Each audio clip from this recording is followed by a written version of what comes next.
Sir आवाज नहीं आ रही है।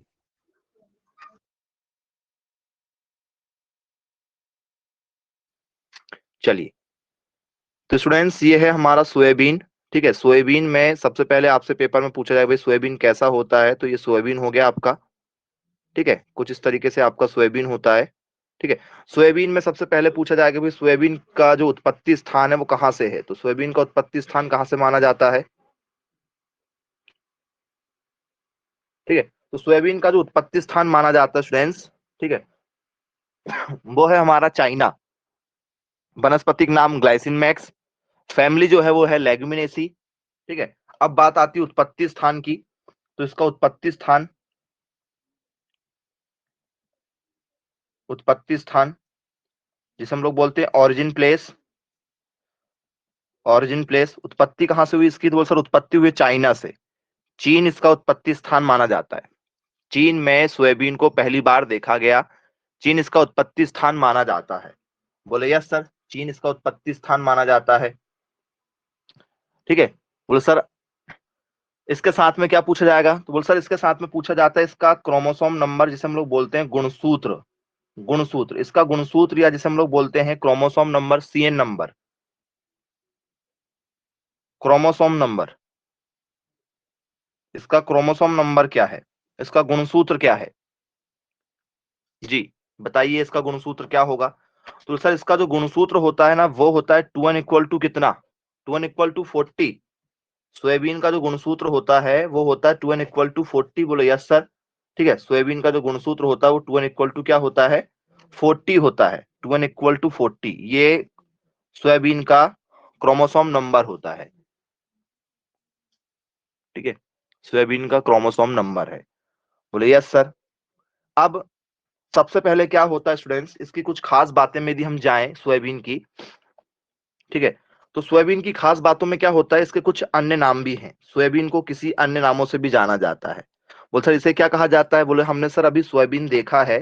ठीक है, सोयाबीन के जो दाने होते हैं, सोयाबीन के जो दाने होते हैं वो किस रंग के होते हैं, आप सबको पता है।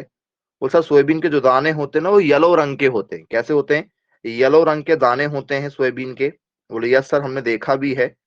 ठीक है, कैसे दाने होते हैं, बोले सर येलो कलर के होते हैं, इसलिए इसे क्या कहा जाता है, ये सोयाबीन है। आपने सबने देखा ही होगा, सोयाबीन के जो दाने होते हैं स्टूडेंट्स वो किस रंग के होते हैं, येलो रंग के होते हैं। तो इसे क्या कहा जाता है दूसरे नाम में। ठीक है, तो सर इन्हें दूसरे नामों में क्या कहा जाता है, यदि ये हमारे पेपर में जाए कि इनको दूसरे नामों में क्या कहा जाएगा, तो इन्हें येलो क्रॉप के नाम से, या मतलब ठीक है येलो रंग होता है ना इसलिए इन्हें क्या कहा जाता है, येलो ज्वेलरी, क्योंकि सबसे महंगा बिकता है भाई। ठीक है, तो इन्हें येलो, ठीक है, ज्वेल के नाम से जाना जाता है। कुछ खास नाम में यदि देखा जाए तो इन्हें क्या कहा जाता है, येलो जेवल। ठीक है, येलो जेवल के नाम से जाना जाता है, येलो जेवल, या इसे एक और नाम से कहा जाता है वंडर क्रॉप। क्या कहा जाता है, वंडर क्रॉप कहा जाता है। ठीक है, वंडर क्रॉप। ठीक है, वंडर क्रॉप कहा जाता है, चमत्कारी फसल।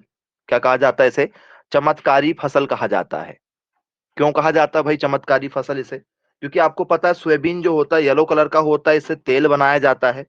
अब एक और क्वेश्चन पूछा जाता है, ठीक है, इससे एक और क्वेश्चन हमारे पेपर में पूछा जाता है कि ये जो क्रॉप है वो कैसी क्रॉप है। ठीक है, तो बोले सर मतलब कैसी क्रॉप में इसको कैटेगरी में हम काउंट करना है, इसको दलहनी फसल कहते हैं या तिलहनी फसल कहती है, ये दाल वाली है या तेल वाली है। जी सोच के बताइएगा, ये ऑयल सीड है या फिर हमारे लिए पल्सेस क्रॉप है, दाल वाली है या तेल वाली है। ये हमारी दलहनी फसल है, दलहनी फसल मतलब दाल वाली, मतलब ये हमारी पल्सेस क्रॉप है। ठीक है, या ये हमारी तिलहनी फसल है, तिलहनी फसल। ठीक है, oil seed crop, oil seed crop कौन सी फसल है, ऑप्शन ए या ऑप्शन बी, कौन सी क्रॉप में आएगी, मैसेज कीजिए, किस में जाना चाहिए। ओके, वेरी गुड, बहुत बढ़िया। दोनों बोल रहे हैं, ओके वेरी गुड।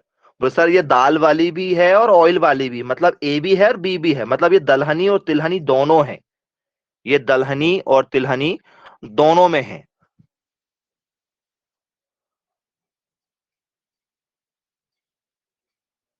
ठीक है, ये दलहनी और तिलहनी दोनों में आएगी स्टूडेंट्स। यदि आपसे पेपर में यदि पूछा जाए कि क्या ये दलहनी तिलहनी है, तो हम बोलेंगे यस, ये दलहनी और तिलहनी दोनों कैटेगरी में आती है, कि दाल वाली भी है और तेल वाली भी है। याद रखिएगा, पेपर में यहां से क्वेश्चन जरूर पूछा जाता है कि भाई दलहनी है कि तिलहनी है। तो सोयाबीन जो है वो दलहनी फसल भी है, ठीक है, और तिलहनी फसल भी, पल्सेस क्रॉप भी है और ऑयल सीड क्रॉप भी है। बोले यस सर।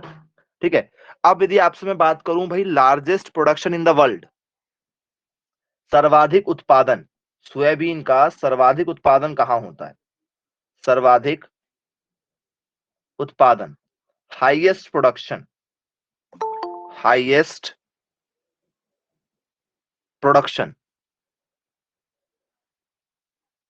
सोयाबीन का सर्वाधिक उत्पादन कहां होता है? यदि आपसे पेपर में पूछा जाए कि भाई इसका सर्वाधिक उत्पादन कहां है, हाईएस्ट प्रोडक्शन पूरे वर्ल्ड में, पूरे विश्व में कहां पर है? वो सर पूरे विश्व में यदि देखा जाए तो पूरे विश्व में जो है वो है यूएसए, अमेरिका। अमेरिका जो है वो इस पर टॉप पे है, अमेरिका। ठीक है, तो बोलो सर इंडिया, इंडिया कौन से नंबर पर है इसमें? यदि आपसे बात करेंगे भाई हाईएस्ट प्रोडक्शन यदि सोयाबीन का देखा जाए, ठीक है, तो सोयाबीन का यदि प्रोडक्शन देखा जाए तो उसमें भाई पहले नंबर पर कौन है? वो सर अमेरिका है। ठीक है, तो सेकंड में कौन है, थर्ड में कौन है, और हमारा इंडिया कौन से नंबर पर है? जी, पेपर में यदि पूछा जाए भाई हाईएस्ट प्रोडक्शन जो है वो, ठीक है, सोयाबीन का कहां पर है, तो क्या बताएंगे हम कि सोयाबीन का प्रोडक्शन कहां पर है? सबसे ऊपर कौन है अभी फिलहाल? तो सर सबसे ऊपर की यदि हम बात करेंगे तो फिलहाल में, ठीक है, अमेरिका है। अमेरिका के साथ साथ में एक और नाम चलता है जिसका नाम आपने सुना होगा, ब्राजील। ठीक है, अमेरिका के साथ साथ में आपने एक नाम सुना होगा, ब्राजील। ब्राजील जो है ये भी क्या है, सेकंड पायदान पर है। पहले नंबर पर पूरे विश्व में सोयाबीन के उत्पादन में कौन है? बोले सर अमेरिका है। दूसरे नंबर में कौन है? बोले सर हमारा यहाँ ब्राजील है। इंडिया का कोई नामो निशान है क्या यहाँ पर? बोले सर इंडिया इसमें नहीं आता है। ठीक है, इंडिया टॉप 5 में है क्या? इंडिया कौन से नंबर पर है? इंडिया टॉप 5 में है? बोले यस सर, इंडिया टॉप 5 में है। और कौन से नंबर पर है? बोले सर ये 5वें स्थान पर है। इंडिया जो है वो इसमें कौन से स्थान पर है? तो बोले सर इंडिया जो है वो यहाँ पर 5वें नंबर पर है, याद रखिएगा आप लोग। ठीक है, 5वें स्थान पर इंडिया को माना जाता है। ठीक है, प्रोडक्शन के पॉइंट ऑफ व्यू से इंडिया का जो स्थान है वो कौन से नंबर पर है?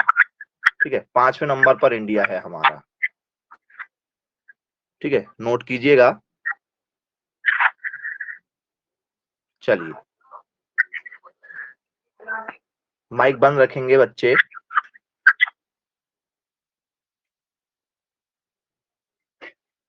चलिए, 5वें नंबर पर इंडिया है हमारा। फिर और क्या खास बात है इसमें? बोले सर एमपी में मतलब इंडिया में सबसे ज्यादा जो है वो कौन प्रोडक्शन करता है? वर्ल्ड का तो हो गया हमारा, इंडिया में कौन पहले नंबर पर है भाई प्रोडक्शन में? एम इंडिया जो है वो 5वें नंबर पर है। इंडिया में पहला कौन है?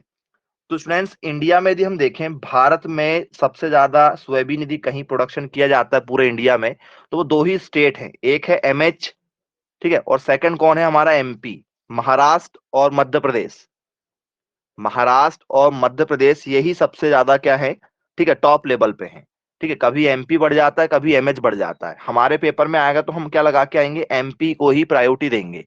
ठीक है, ये दोनों ही टॉप पे चलते रहते हैं, कभी कोई एक बार आगे, कभी कोई एक बार पीछे हो जाता है। तो एमपी हमें पहले नंबर पर याद रखना होगा। ठीक है, सेकंड में हम इसे याद रख सकते हैं। महाराष्ट्र वाले इसको फर्स्ट में पढ़ेंगे हम लोग, ठीक है, एमपी को सेकंड में कहेंगे महाराष्ट्र वाले। हमें इसको पहला ही नंबर पर काउंट करना होगा कि भाई एमपी में टॉप, ठीक है, माना जाता है। अब इसकी खास बात क्या है स्टूडेंट्स? एक और खास बात है, ठीक है, क्वेश्चन एक और जो पूछा जाता है, चलिए मैं आपसे बात करता हूं, कई बार आपने देख चुका है, ये C3 प्लांट होगा, C3 पौधा होगा, इसे C3 पौधा कहा जाएगा या इसे C4 पौधा कहा जाएगा? C4 प्लांट कहा जाएगा इसे या C3 पौधा कहा जाएगा? जी, क्या कहा जाएगा इसे? C3 पौधा या ठीक है, किस नाम से जाना जाएगा?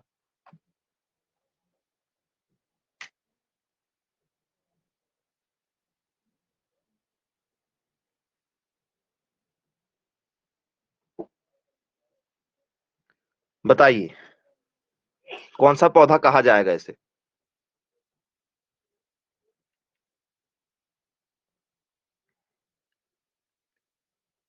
सब बच्चे बोल रहे हैं कि इसको C3 पौधा कहा जाएगा। कौन सा पौधा कहा जाएगा इसको? C3 पौधा कहा जाएगा। अब ये C3 पौधा क्या होता है? बोल सर जिन पौधों की हाइट छोटी होती है उन्हें हम लोग C3 पौधा कहते हैं। सोयाबीन प्लांट की हाइट बताओ। बोल सर बहुत छोटी होती सर। ठीक है, हमारे नी बराबर नहीं आएंगे, घुटने बराबर नहीं आएंगे पौधे। ठीक है, घुटने बराबर इनकी हाइट होती C3 पौधे की। बोले यस सर। ठीक है,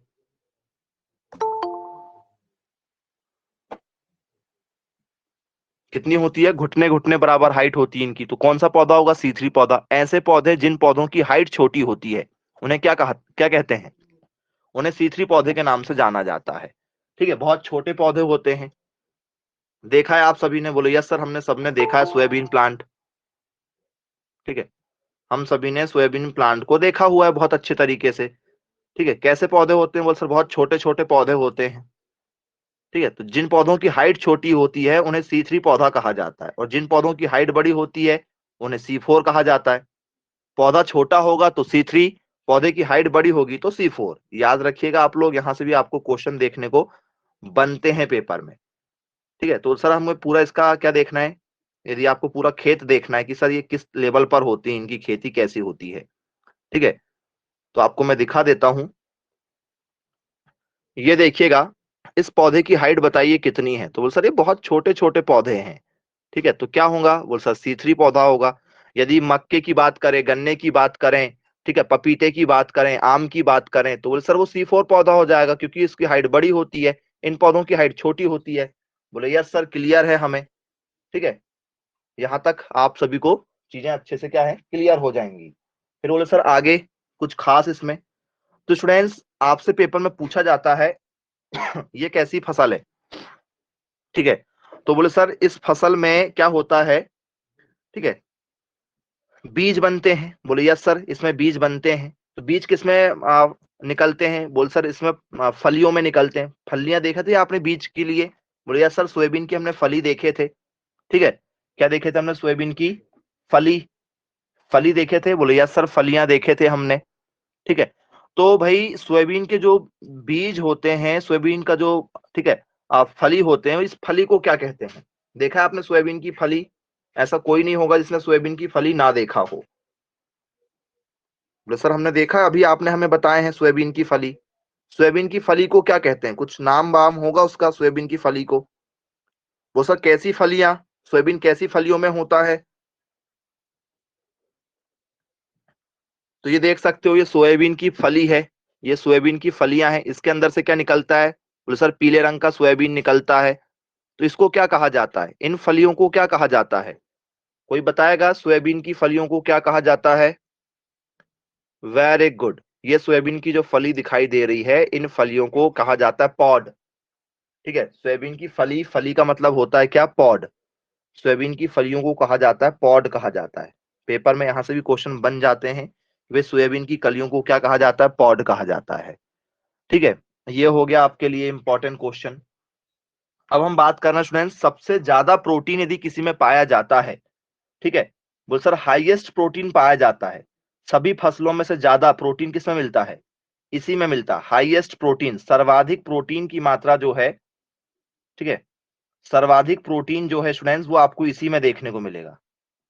सर्वाधिक प्रोटीन आपको यहीं पर देखने को मिलेगा। याद रखिएगा आप लोग, सर्वाधिक प्रोटीन की मात्रा जो है आपको यहीं पर देखने को मिलेंगी। किसमें? ठीक है, सोयाबीन में आपको यहां पर सर्वाधिक मात्रा में देखने को मिल जाएगा। बोले यस सर। ठीक है, कितना प्रोटीन देखने को मिलता है भाई? कितना परसेंट प्रोटीन देखने को मिलता है? ऑप्शन यदि मैं आपको दूं कि भाई 30%, ठीक है, मैं आपको बोलूं इसमें, ठीक है, 42%, मैं आपको बोलूं इसमें, ठीक है, 54%, या मैं आपको बोलूं स्टूडेंट्स इसमें, ठीक है, 34%, कितना परसेंट हमें देखने को मिलेगा?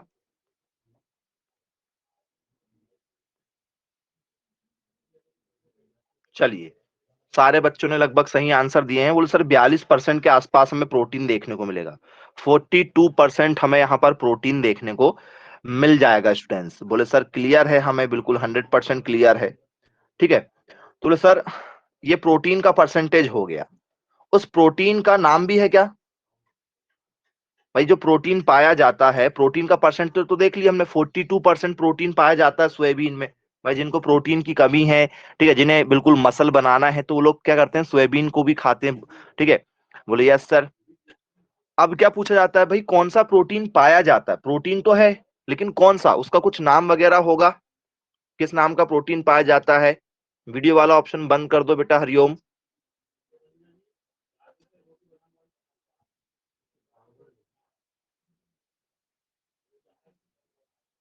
बताइए कौन सा प्रोटीन पाया जाता है?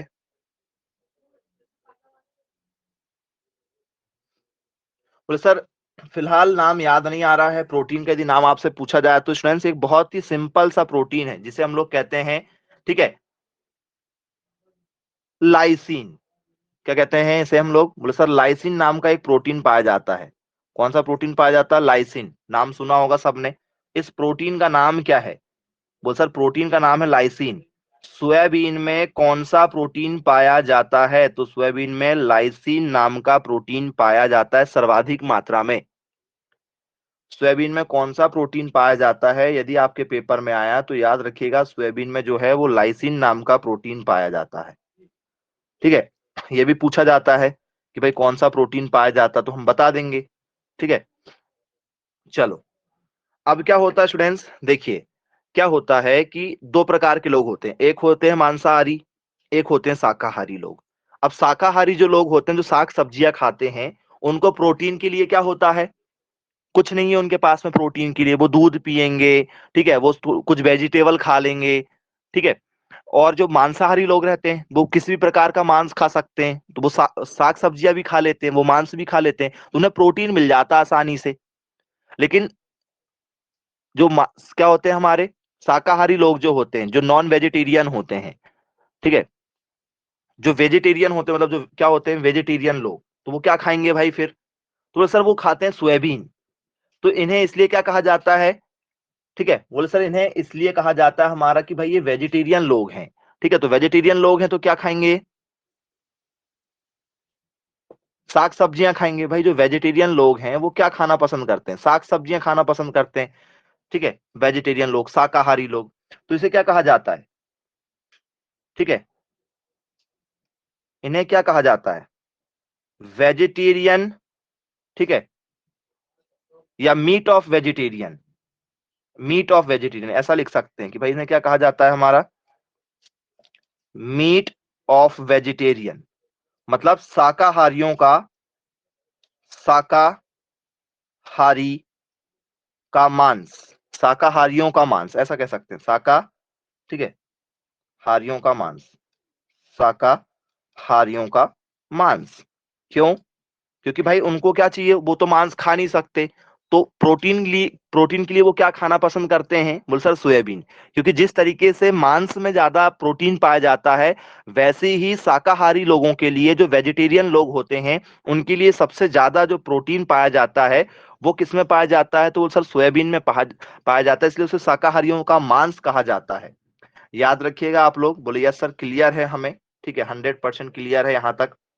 चलिए स्टूडेंट्स, इसके बाद आगे इसमें हम बात करते हैं।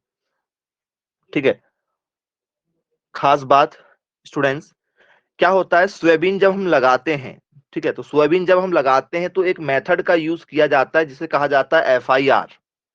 ठीक है, सोयाबीन को जब हम लगाते हैं तो सोयाबीन को कहा जाता है स्टूडेंट्स क्या? बोल सर सोयाबीन को लगाने का जो तरीका है, सोइंग करने का जो तरीका है, सोइंग मेथड। सोयाबीन को जो लगाने का तरीका है, मतलब क्या करना, बुवाई। खेतों में सोयाबीन को लगाएंगे तब तो होगा। बोले यस सर।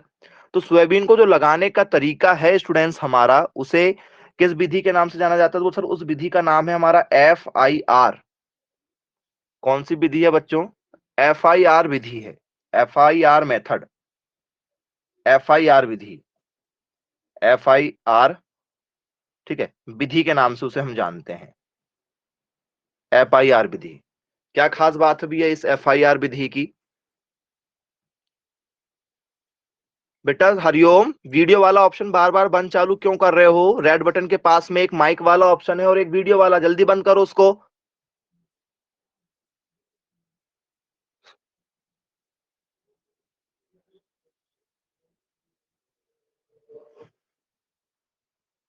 बताइए एफआईआर विधि का मतलब क्या होता है स्टूडेंट्स, किसे कहा जाता है एफआईआर मेथड।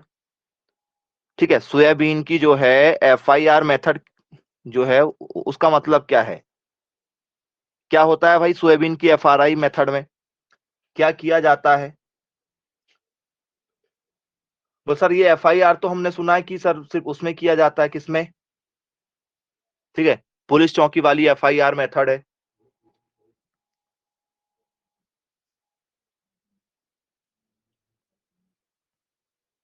तो सर ये सीड ट्रीटमेंट के लिए यूज किया जाता है, किसके लिए यूज किया जाता है, सीड ट्रीटमेंट के लिए यूज किया जाता है। इसके लिए हम लोग क्या कहते हैं, एक एफआईआर मेथड का यूज करते हैं, किस मेथड का यूज करते हैं, एफआईआर। अब ये एफआईआर है क्या चीज, जी फुल फॉर्म कोई बताएगा एफआईआर का मतलब क्या होता है, जल्दी से, एफआरआई का फुल फॉर्म कोई बताएगा क्या होता है।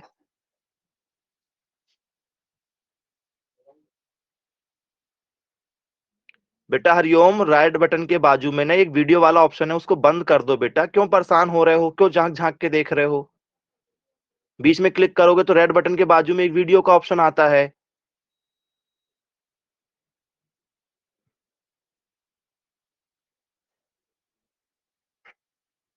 हाँ हो गया, अब नहीं करना कुछ, फिर चालू कर लिए।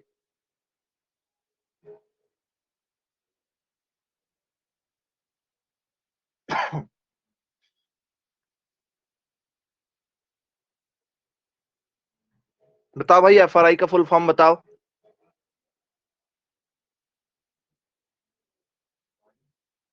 कोई एनीवन, एफआरआई का फुल फॉर्म क्या होता है।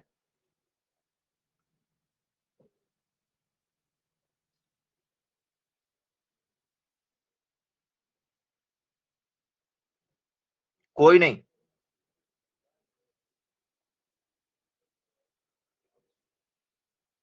ठीक है क्या होगा जल्दी बताओ भाई, एफआरआई का फुल फॉर्म अभी तक आप सभी लोगों का हो जाना चाहिए था, क्या होता है जल्दी बताओ, एफआरआई का फुल फॉर्म नहीं पता है। चलिए, और कोई,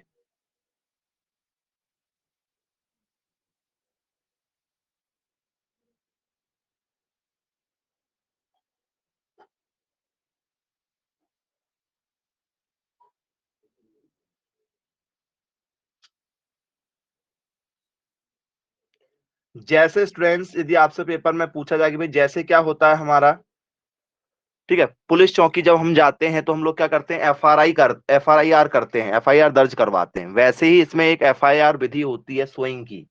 ठीक है, तो उसका मतलब क्या हो जाता है, इसका मतलब क्या होता है।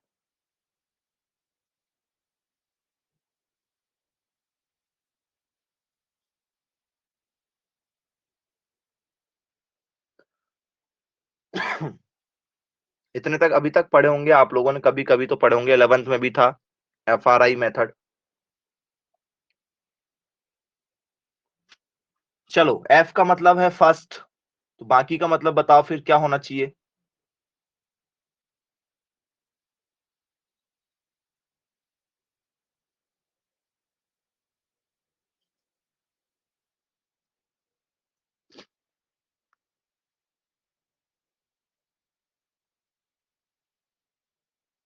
भाई 22-23 बच्चे अभी क्लास में हैं, ठीक है, इन बच्चों में से किसी को भी नहीं मालूम कि एफआरआई क्या होता है, 11th में पढ़ा होगा हमने।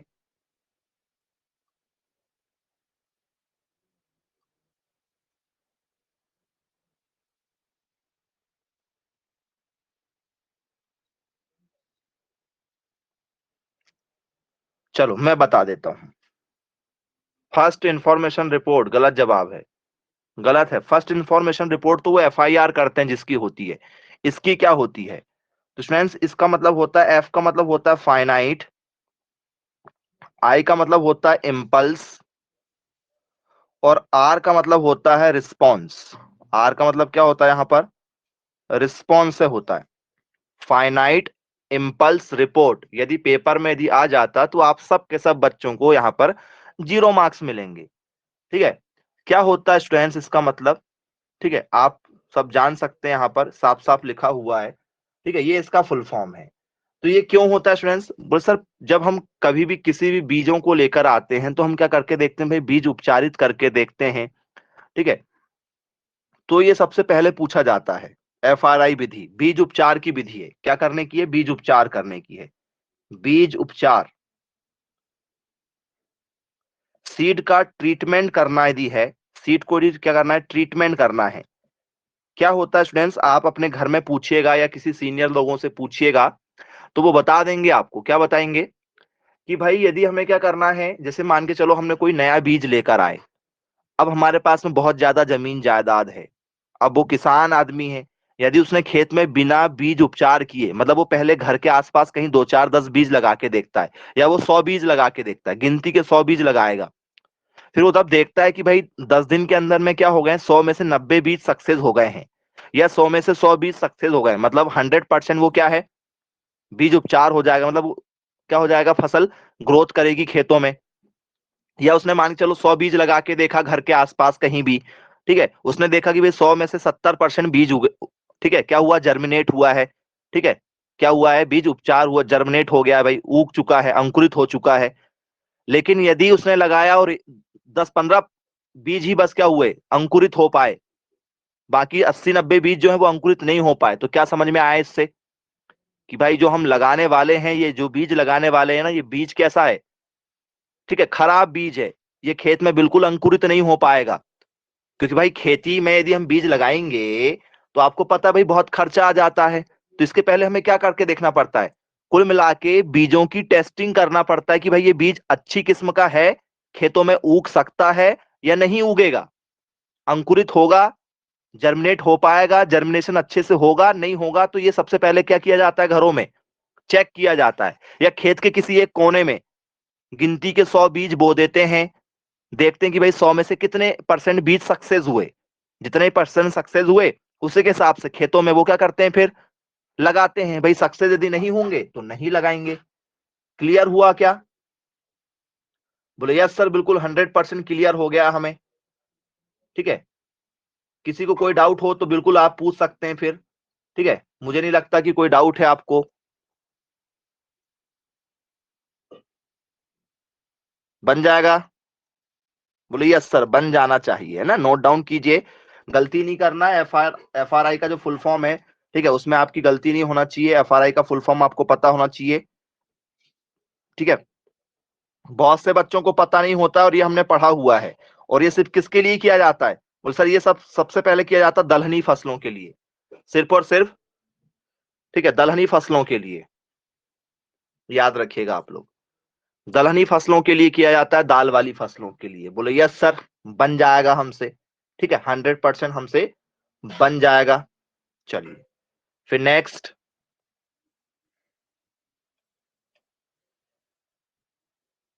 सोयाबीन में हमसे नेक्स्ट क्वेश्चन जो पूछा जाता है,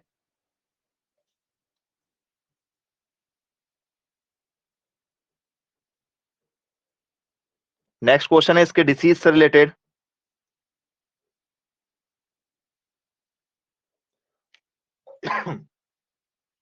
तो रोग, रोग से क्वेश्चन आता है। डिसीज से इसमें क्वेश्चन हमें देखने को मिलते हैं, रोगों से। तो स्टूडेंट्स इसमें एक बहुत ही, ठीक है, फेमस हमें रोग देखने को मिलता है, जिसका नाम आपने भी पढ़ा हुआ होगा। बोल सर क्या नाम देखा हमने? बोल सर एक होता है यहाँ पर येलो मोज़ेक, पीला वायरस। ठीक है, वो तो हमने बोले सर, ठीक है, नाम सुना हुआ है। एक होता है हमारा येलो डिसीज, येलो डिसीज। ठीक है, जिसे हम लोग बोलते हैं पीलिया रोग। सोयाबीन में एक रोग बहुत ही अच्छा लगता है, पीलिया रोग। जी, पीलिया रोग, येलो डिसीज। चलो, ये किस कारण से होता है?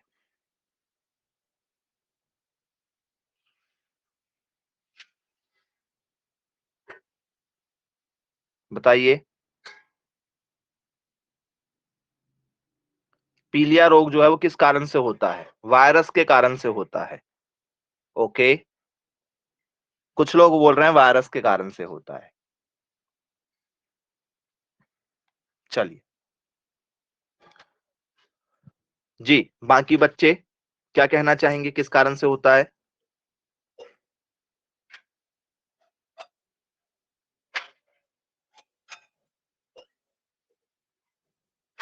सब वायरस पे जाना चाहेंगे।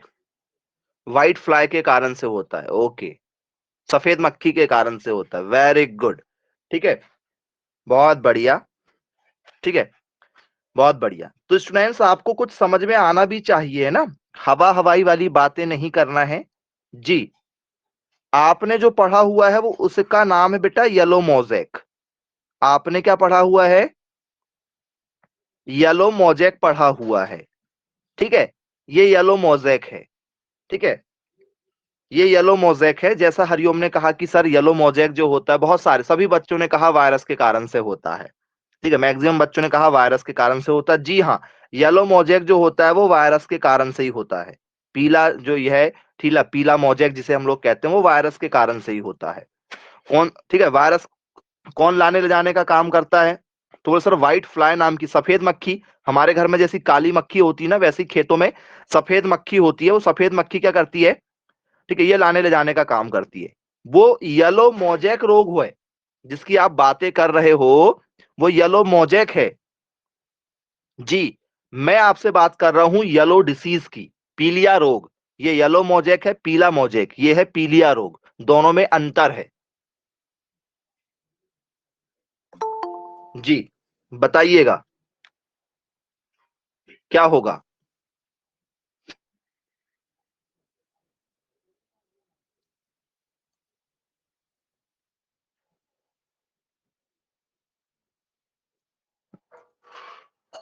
जी, पीलिया रोग जो है वो किस कारण से होगा? तो सर जो पीलिया रोग है ना, ठीक है, ये कब होता है? पीलिया येलो डिसीज कब होती है? किस तत्व की कमी के कारण से होती है? चलो, ये किसी वायरस के कारण से नहीं होता है, हिंट देता हूं थोड़ी सी। किसी तत्व की कमी हो जाती है सोयाबीन में, जिस कारण से होता है। बताओ किस तत्व की कमी हो जाती है खेत में?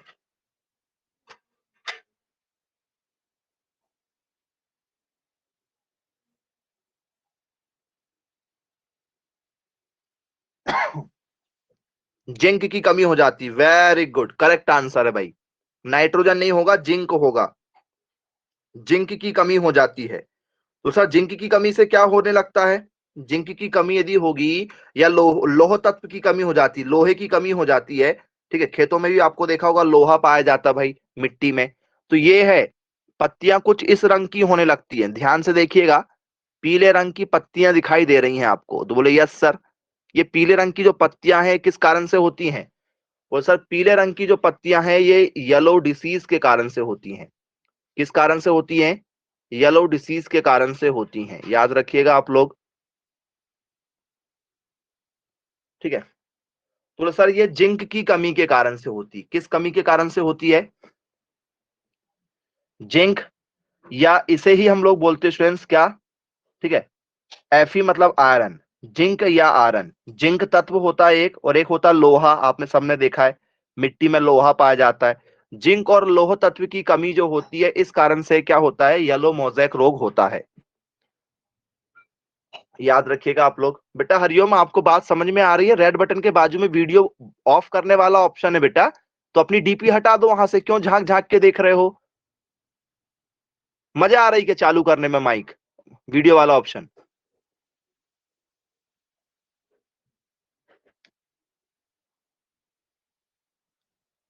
चलिए, व्हाइट फ्लाई सफेद मक्खी ये अलग है, और ये दोनों अलग है। ये येलो डिसीज है, याद रखिएगा। यदि पेपर में यदि पूछा जाए तो हमसे इसका आंसर बनना चाहिए। क्लियर है? क्या बन जाएगा सबसे?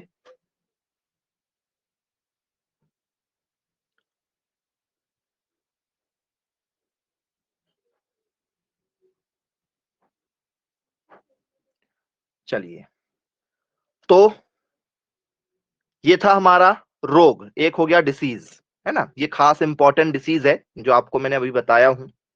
इसके बाद में हमें सोयाबीन में क्या देखने को मिलता है बच्चों?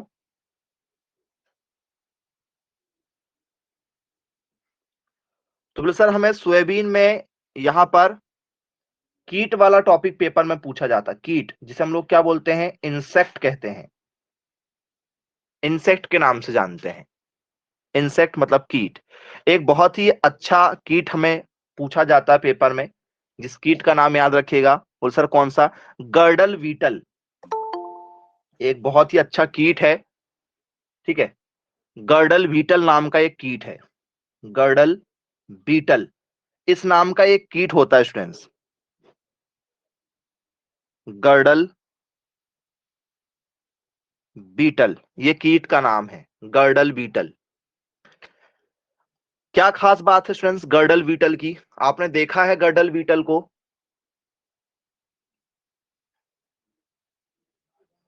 गर्डल बीटल की क्या खास बात है? आपने देखा होगा गर्डल बीटल कीट कभी? बोले सर नहीं, हमें याद तो आ नहीं रहा है। ठीक है, गर्डल बीटल कीट। बोले सर अभी फिलहाल हमें याद नहीं आ रहा गर्डल बीटल कैसा होता है। देखेंगे तो बन जाएगा, सबने देखा भी हुआ, ऐसा कोई नहीं जिसने नहीं देखा है। ठीक है, सबने गर्डल बीटल कीट को देखा हुआ है। कैसा दिखाई देता है तो मैं आपको पहले भी दिखाई देता, देख लो आप पहले गर्डल बीटल कैसे होता है। तो सर हमने ये वाला कीट देखा है क्या? सभी लोगों ने ये वाला कीट देखा है क्या? बोले यस सर, हमने सबने ये कीट को देखा हुआ है, इसका नाम है गर्डल बीटल। इस कीट का क्या नाम है? तो सर इस कीट का नाम है गर्डल बीटल। आप लोग भी देखिएगा, गर्डल बीटल इस कीट का नाम है। सबने देखा है? बोले यस सर हमने देखा है। ये है हमारा गर्डल बीटल। ठीक है,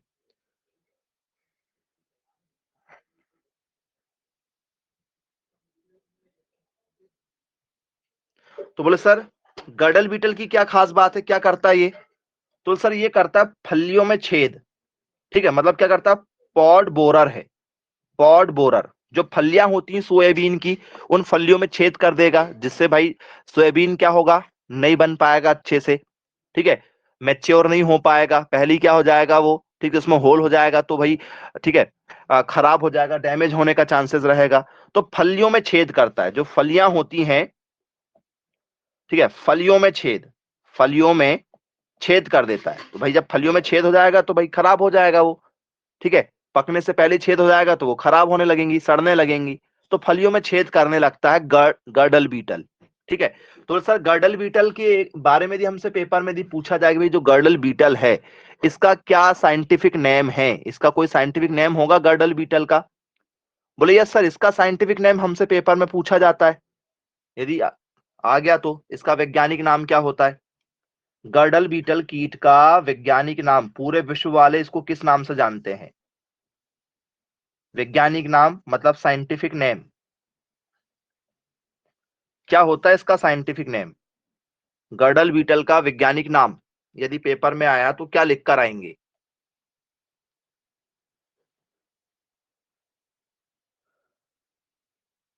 गर्डल बीटल का वैज्ञानिक नाम, तो सर अभी फिलहाल हमें याद तो आ नहीं रहा है, क्या है इसका वैज्ञानिक नाम? वही गर्डल बीटल का जो वैज्ञानिक नाम है स्टूडेंट्स, उसका नाम है ओवेरिया, ओवेरिया ब्राबिस, ओवेरिया ब्राबिस इसका नाम है। ठीक है, इसको पूरे वर्ल्ड लेवल पर ओवेरिया ब्रेबिस के नाम से जानते हैं, याद रखिएगा आप लोग।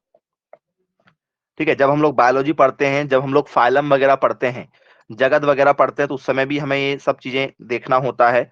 ओवेरिया ब्रेबिस हमें यहाँ पर ही क्लियर कर लेंगे, ओवेरिया ब्रेबिस ये इसका नाम है। तो बोले यस सर, क्लियर है हमें।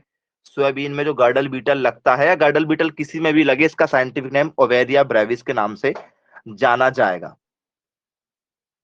नाम नोट कर लीजिएगा सभी लोग। बोले यस सर, क्लियर है। बोले सर और कुछ लगते हैं क्या, और कुछ लगता है क्या इसमें? बोले सर नहीं, इसमें बाकी और कुछ हमें, ठीक है, दिखाई नहीं देता है कि और कुछ ऐसा कुछ खास हो जो इसमें लगता हो। ठीक है, ऐसी कोई चीज नहीं है। तो स्टूडेंट्स ये हमारा सोयाबीन था। सोयाबीन में एक और क्वेश्चन पूछा जाता है, काफी आईएमपी क्वेश्चनों में से एक। ठीक है, सोयाबीन का जो आप कलर देखते हो, कौन सा रंग होता है सोयाबीन का? सबने देखा, मैंने आपको भी दिखाया था, पीले रंग का होता है। बोले सर सोयाबीन, सोयाबीन किस रंग का होता है? पीले रंग का होता है। तो सोयाबीन का पीला रंग, सोयाबीन का पीला रंग, ठीक है। Yellow colour of soybean, yellow, ठीक है, कलर ऑफ सोयाबीन। क्यों होता भैया येलो बीन, सोयाबीन का येलो कलर किस कारण से होता है? कोई ऐसा तत्व होता होगा सोयाबीन में? तो सर येलो कलर जो पाया जाता है वो पाया जाता है कैरोटीन के कारण से। किस कारण से पाया जाता है? कैरोटीन। कैरोटीन के कारण से सोयाबीन का पीला रंग होता है। सोयाबीन का पीला रंग किस कारण से होता है? कैरोटीन तत्व की कमी के कारण से सोयाबीन का पीला रंग होता है। यदि आपसे पेपर में पूछा जाए तो आपसे बनना चाहिए। तो यस सर बन जाएगा। क्लियर है क्या सभी को? बोले यस सर बन जाएगा, कोई दिक्कत वाली बात नहीं होगी। तो ये स्टूडेंट्स आपका सोयाबीन वाला टॉपिक है। कौन सा टॉपिक है? सोयाबीन वाला आपका ये टॉपिक है। तो बनना चाहिए आपसे यदि पेपर में आता है तो, ठीक है। बोले यस सर बन जाएगा। चलिए, सोयाबीन के टॉपिक के बाद हम आएंगे हमारे, ठीक है, नेक्स्ट टॉपिक पर, जिसका नाम है हमारा एनिमल, पशुपालन। पशुपालन में यदि हम बात करेंगे स्टूडेंट्स आपसे, ठीक है, तो इसमें हम लोग नेक्स्ट टॉपिक पर आ जाते हैं। चलिए, आज का जो हमारा टॉपिक है स्टूडेंट्स, ठीक है, ठीक है, उस टॉपिक पर आते हैं हम लोग। तो आज हम जिस टॉपिक पर बात करेंगे वो होगी हमारी भदावरी भैंस। भदावरी भैंस काफी अच्छा टॉपिक है यह हमारा। भैंस का नाम है स्टूडेंट्स भदावरी, भदावरी भैंस। बोले यस सर, पढ़ा हुआ है ये भैंस को, हमने देखा भी हुआ है, ठीक है। कोई भी भैंस आ जाए, कोई भी भैंस आ जाए, ठीक है, कोई भी भैंस आ जाए उसका वैज्ञानिक नाम एक ही होगा। क्या होगा भाई? कोई भी भैंस आ जाए उसका वैज्ञानिक नाम एक ही होगा, साइंटिफिक नेम उसका एक ही होगा। क्या होता है साइंटिफिक नेम? भैंसों का साइंटिफिक नेम क्या होता है बताइएगा?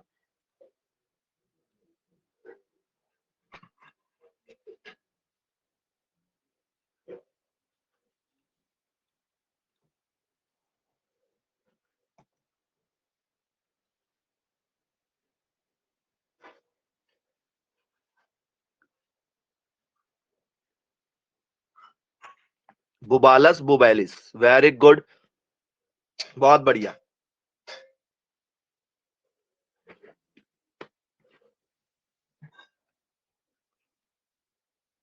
भैंस का साइंटिफिक नेम कभी भी एक ही होगा, अलग अलग नहीं होता है ना, कि बोलो सर इस वाली भैंस का अलग होगा उस वाली भैंस का अलग होगा, ऐसा नहीं होता है।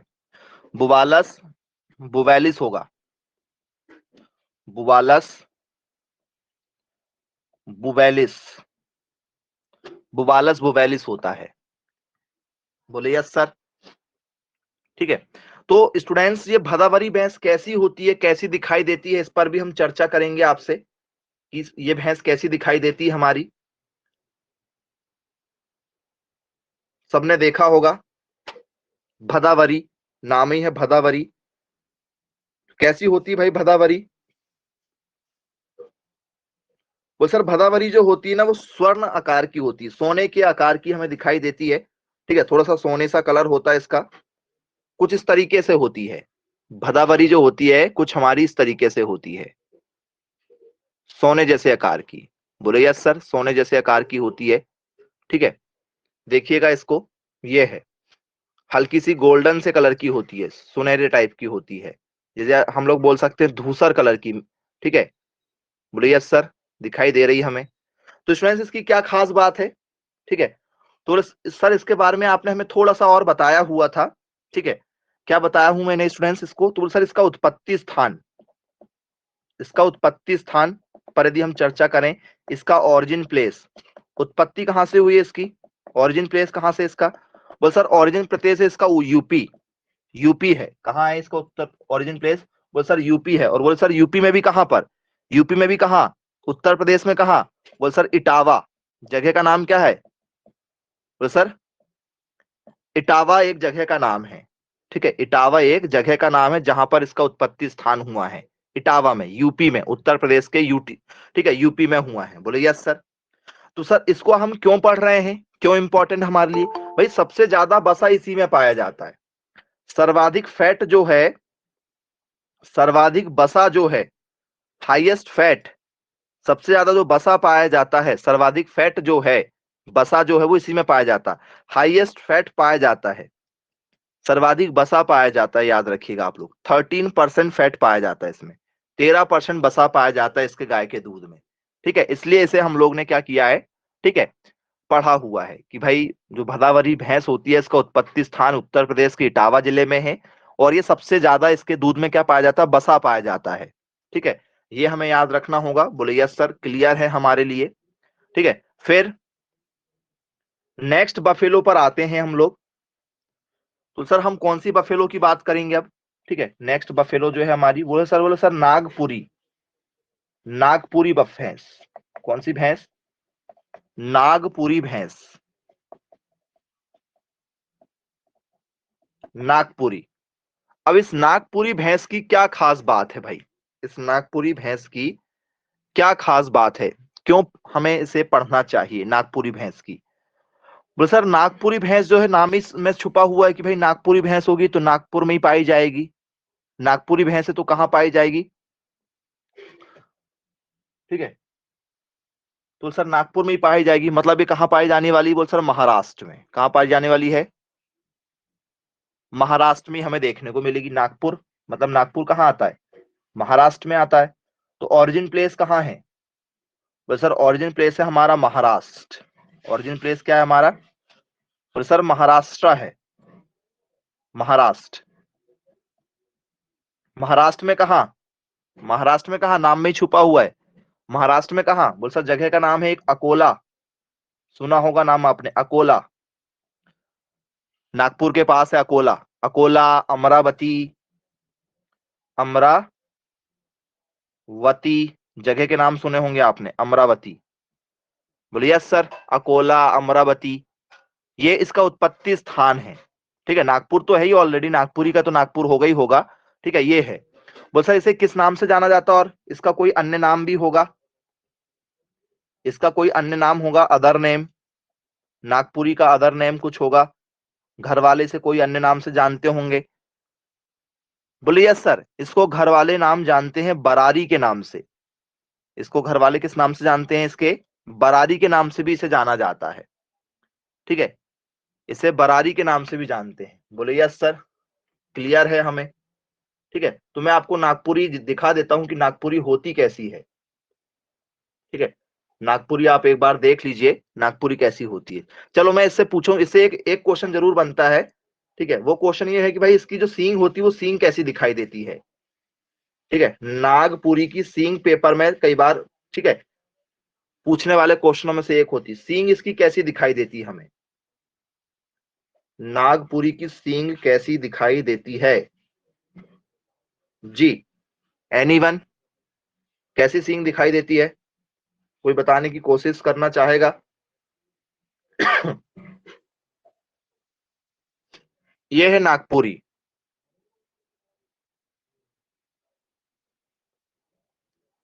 सींग कैसी है इसकी? Very good. सींग देखो जरा, यदि किसी से यदि युद्ध लड़ने यदि जाना है, किसी से यदि लड़ाई यदि हो गई है तो इसकी सींग उधार ले लो आप। ठीक है, अपनी लड़ाई जब होती तो अपन किस चीज का यूज करते हैं ऐसी लंबी लंबी चीजों में? तो बोल सर तलवार। ठीक है, किसका यूज करते हैं? तलवार का यूज करते हैं सर। वो तलवार जैसी दिखाई दे रही है उसकी सींग। ठीक है, तो बोल सर तलवार का यूज करते हैं, तो तलवार को क्या बोला जाता है भाई? कुछ बोला जाता है क्या तलवार को? बोले यस सर। ठीक है, तलवार को क्या कहा जाता है? कई बार अपन ने पिक्चर वगैरह भी देखे तलवार पर बेस्ड। ठीक है, तो सर क्या कहा जाता है? शॉर्ड कहा जाता है। ठीक है, हॉर्न, हॉर्न। ठीक है, like a horn, like R. ठीक है, शॉर्ट, तलवार के जैसे। सींग जो होते हैं वो कैसे होते हैं? सींग तलवार के जैसे। सींग जो है वो किसके जैसे होते हैं? तलवार के जैसे इसके सींग होते हैं। यदि पेपर में दिया जाए तो हमसे बनना चाहिए कि सींग किसके जैसे होते हैं? तलवार के जैसे होते हैं। नोट डाउन कर लीजिए फटाफट। बोले यस सर, क्लियर है हमें, तलवार के जैसे होते हैं।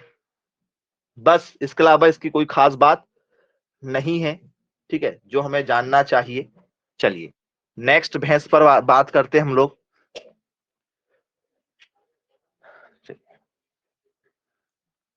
तो बोले सर अब हमें किसके बारे में बात करना होगा? बोले सर हमें बात करना होगा नीली राबी भैंस। कौन सी भैंस? नीली राबी भैंस के बारे में हमें बात करना होगा। कौन सी भैंस? नीली राबी, नीली राबी, ठीक है। नीली राबी की क्या खास बात है? कहां भाई इसका उत्पत्ति स्थान? तो सर नाम सबने सुना होगा पंजाब। पंजाब सभी ने एक नाम सुना होगा। बोले यस सर, हम लोग तो सुनते ही पंजाब का नाम आजकल चर्चा में है, ठीक है। तो क्या खास बात है पंजाब में? कहाँ है इसका उत्पत्ति स्थान? उत्पत्ति स्थान यदि आपसे पेपर में पूछा जाए कि पंजाब में कहाँ, बोल सर ये इसका उत्पत्ति स्थान जो है वो तीन चार जगह माना जाता है, ठीक है। एक पंजाब, हमारा पंजाब जो है, ठीक है, हमारा पंजाब, और पाकिस्तान वालों का भी पंजाब, क्योंकि हमारे पास भी एक जो राज्य है उसका नाम पंजाब है, और पाकिस्तान के पास भी एक जो राज्य है उसका नाम भी उनने पंजाब रखे हैं, ठीक है। तो पंजाब अपने पास भी है और उनके पास भी एक जो जगह है उसका नाम भी उनने पंजाब रखा हुआ है, पंजाब। बोले सर पंजाब में कहां पर?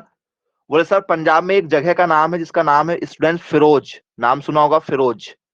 बोले यस सर, नाम सुना है हमने फिरोज, ठीक है। तो सर क्या जगह का नाम है? बोले सर फिरोजाबाद। फिरोजाबाद जगह सुना होगा आपने नाम। बोले यस सर, सुना है हमने फिरोजाबाद, ठीक है। बहुत ही अच्छी जगह में से एक जगह मानी जाती है फिरोजाबाद। नहीं सुना क्या? बोले सर सुना है फिरोजाबाद। तो भाई पंजाब की एक जगह का नाम है जिसका नाम है फिरोजाबाद, ठीक है। वो सर फिरोजाबाद क्यों फेमस है? ठीक है, यदि हमें नॉर्मली यदि जानना है कि भाई फिरोजाबाद क्यों फेमस है, तो सर चूड़ी मार्केट, ठीक है।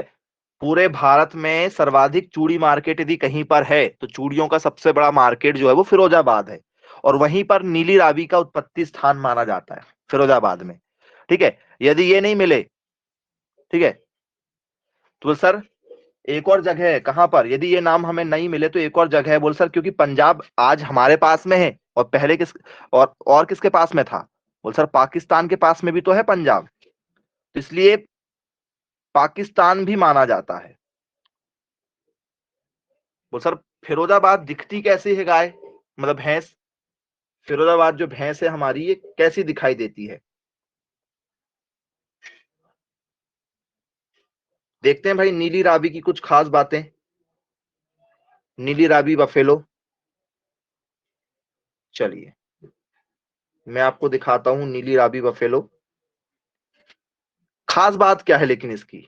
नीली रावी यदि हमारे पेपर में आती है तो उसकी खास बात क्या है? क्यों हमें इसे पढ़ना चाहिए? ये है नीली रावी।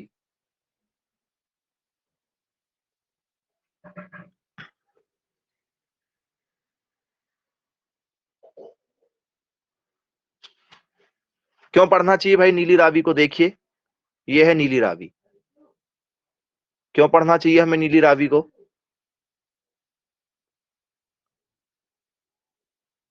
क्या खास बात है? नीली रावी की खास बात क्या है भाई, बताओ कुछ खास बात नीली रावी की। सींग कैसी है उसकी? सींग आपने देखा? हॉर्न, नीली रावी की जो हॉर्न है वो कैसी दिखाई दे रही है आपको? बोले सर मुड़ी हुई। सींग कैसी है? मुड़ी हुई है। कैसे? किसकी जैसे? जलेबी जैसी। किसी जैसी? जलेबी। जलेबी की जैसी उसकी सींग दिखाई दे रही है, हमें मुड़ी हुई सींग दिखाई दे रही है।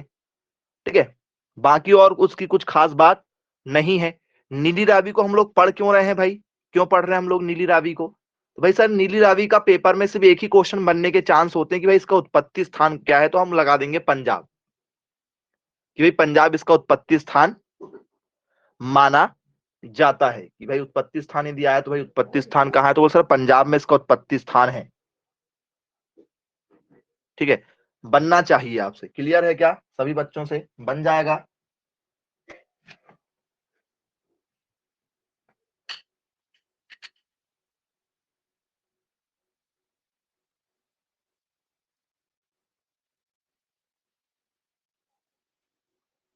चलिए आगे क्या क्वेश्चन बनेगा इसमें हमसे?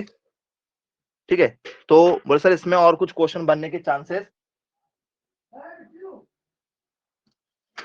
तो सर अब है हमसे जाफराबादी। ठीक है, अगला क्वेश्चन क्या बनेगा हमारा इसमें? अगला क्वेश्चन है जाफराबादी।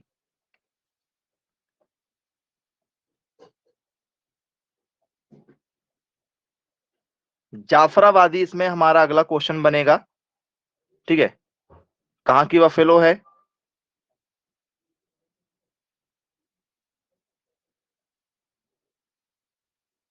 चलिए जाफराबादी, जाफराबादी नाम से समझ में आ रहा है कि भाई ये कहाँ की होना चाहिए?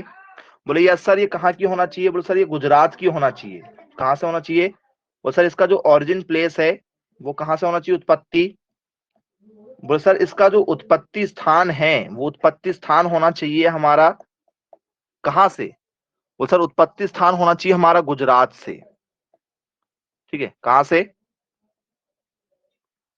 गुजरात इसका उत्पत्ति स्थान माना जाता है, गुजरात। गुजरात इसका उत्पत्ति स्थान है। जाफराबादी का जो उत्पत्ति स्थान है वो कहां पर है? बोले सर गुजरात इसका उत्पत्ति स्थान माना जाता है। बोले जी सर। अब इसे क्यों पढ़ना चाहिए, जाफराबादी को क्यों पढ़ना चाहिए, क्यों पढ़ा जाता है भाई? कोई एक खास वजह होगी इसके पढ़ने की, जरा कोई जानता हो तो जरा बता दीजिए कि सर मुझे पता है इसकी कुछ खास बात। बोल सर जाफराबादी की खास बात है कि इसका सबसे ज्यादा क्या होता है, जाफराबादी का सबसे ज्यादा क्या होता है? बोल सर वजन। इसको हम लोग पढ़ते क्यों हैं? इसके वजन के कारण से पढ़ते हैं।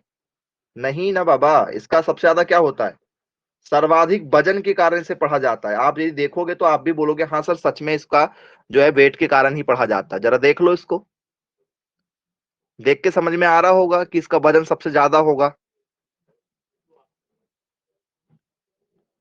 होगा क्या इसका सबसे ज्यादा वजन? बोले यस सर, वजन सबसे ज्यादा इसका होगा जाफराबादी का। ठीक है, थोड़ी सी हैवी दिखाई दे रही है, तो जाफराबादी का हाईएस्ट वेट होता है, इस कारण से हमें पढ़ना पड़ता है। हाईएस्ट वेट, हाईएस्ट वेट होता है, सर्वाधिक वजन होता है इसका। सर्वाधिक वजन यदि किसी का है तो वो किसका है? सर्वाधिक वजन, अच्छा खासा वजन होता है इसका जाफराबादी का। तो सर जाफराबादी का वजन कितना होता है? यदि हमसे पेपर में आ जाए कि भाई जाफराबादी का वजन, फिर भी थोड़ा बहुत हमें पता तो होना चाहिए, जब वजन पढ़ रहे हैं तो वजन पूछना चाहिए। तो बोले सर वजन यदि हमसे पेपर में यदि पूछा जाता है, ठीक है, तो इसका जो वजन है, मतलब मेल का जो वजन है, जो नर होगा, ठीक है, नर का वजन क्या होगा, और जो मादा होगी, जो फीमेल होगी, उस फीमेल का वजन क्या होगा? ठीक है, जो मेल होगा जो फीमेल होगा उसका वजन क्या होगा? तो भाई जो नर होता है ना, नर का वजन लगभग लगभग 600 किलो का ये होगा, और मादा यहीं पर कम से कम मादा का लगभग लगभग पहुंच जाता भाई 460 के आसपास, 460 केजी के आसपास पहुंच जाता है, 460 केजी के आसपास। ठीक है, इतना हमें वेट देखने को मिलता है, याद रखिएगा आप लोग, बनना चाहिए आपसे। क्लियर है क्या सभी लोगों को? बोले यस सर, क्लियर है हमें। ये इनका वजन है, वजन के कारण ये पूछी जाती है, बाकी इसकी और कोई खास बात नहीं है। सबसे ज्यादा वजन है इसलिए हमें इसे पढ़ना पड़ता है। तो ये जाफराबादी भैंस है। ठीक है, बोले यस सर जाफराबादी भैंस है। अब आगे की ओर यदि हम इसमें बात करें, ठीक है, तो हमें आगे और क्या दिखाई देगा इसमें? तो सर आगे जो बफेलो है हमारी, उसका नाम है हमारा मेहसाना। कौन सी बफेलो है? बोल सर मेहसाना भैंस है, मेहसाना भैंस। ठीक है, क्या नाम है उसका? बोले सर मेहसाना। अब हमें मेहसाना क्यों पढ़ना चाहिए भाई, क्या खास बात है मेहसाना की? ठीक है, तो बोले सर मेहसाना को इसलिए पढ़ा जाता है कि मेहसाना क्रॉस है। क्रॉस मतलब मेहसाना भगवान के द्वारा नहीं बनाई गई है। ठीक है, इन्हें इंसानों ने बनाया, क्रॉस करवा के, इंसानों ने क्रॉस करवा के बनाया है इसे। ठीक है, तो सबसे पहले तो हम इसका उत्पत्ति स्थान देख लेते हैं, इसने जन्म कहाँ लिया। उत्पत्ति स्थान, तो भाई उत्पत्ति स्थान यदि आपसे पेपर में पूछा जाए तो भाई इसका उत्पत्ति तो कहां से हुई होगी? वो सर किसी ना किसी अनुसंधान केंद्र से हुई होगी, क्योंकि इसको बनाने में किसका हाथ है?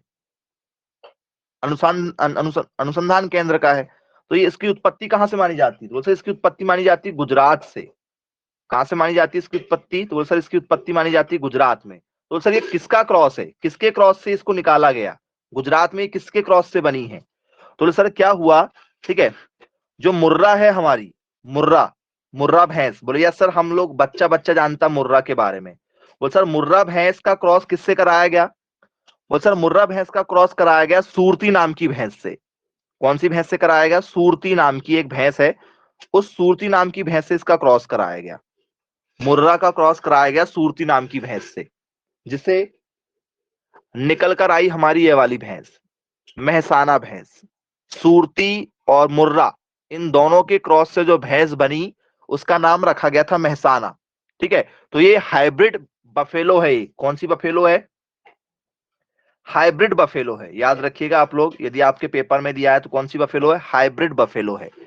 ठीक है, मतलब संकर नस्ल है ये। कौन सी नस्ल है? बोले सर संकर नस्ल है। पेपर में भी हमसे पूछा जाएगा भाई कौन सी नस्ल है, तो बोले सर ये संकर नस्ल की कैटेगरी में आती है मेहसाना। तो आई होप आपको सबको क्लियर हो गया होगा कि हमें इसे किस लिए पढ़ना चाहिए। ठीक है, तो बोले यस सर क्लियर है हमें।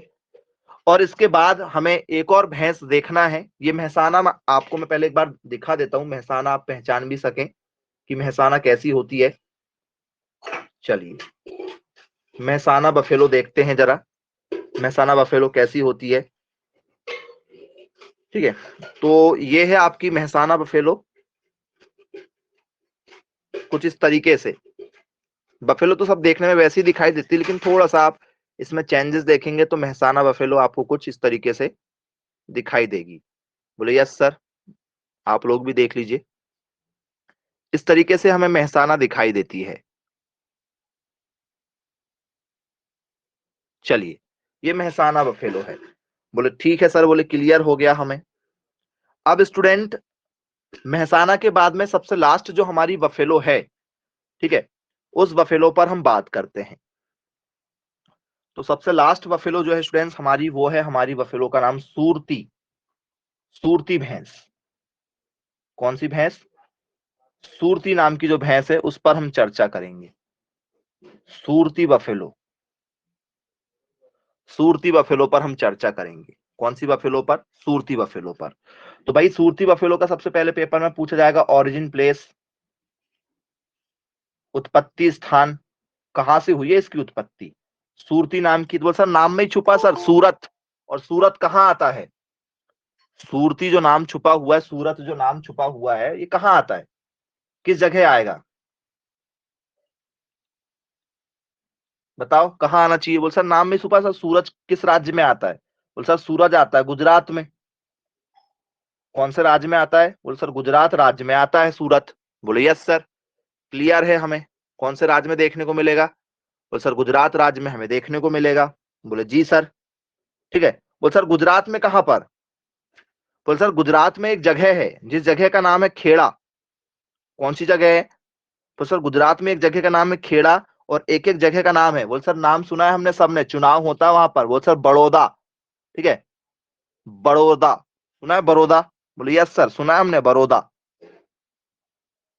कौन सी जगह है? बड़ौदा, ये दो जगह हैं, खेड़ा और बड़ौदा। इस जगह पर इसका उत्पत्ति स्थान माना जाता है गुजरात के। याद रखिएगा आप लोग, ये सूरती बफेलो है। ठीक है, चलिए अब यदि मैं आपसे बात करूं, ठीक है, कुछ इंपॉर्टेंट क्वेश्चन पर मैं यदि आपको थोड़ा सा ले चलूं, तो स्टूडेंट्स हमसे क्या पूछा जाता है? बोल सर हमसे पेपर में पूछा जाता है गाय की एज, हमसे पेपर में पूछा जाता है बफेलो की एज, भैंस की एज। जैसे मान चलो यदि आपसे मैं बात करूं कि भाई जो गाय होती है वो कितने समय तक जिंदा रह सकती है, एवरेज एवरेज। भाई इंसान 110 साल तक भी जी सकता है, कुछ कुछ 100 साल भी जीते हैं, 90 साल भी जीते हैं, कुछ साल में मर जाते हैं, कुछ 10 दिन में मर जाते हैं। तो ये सबकी एज अलग अलग है, लिखा आता है कि भाई औसत कितने जी सकते हैं, गाय की एज कितनी होती है और भैंस की एज कितनी होती है।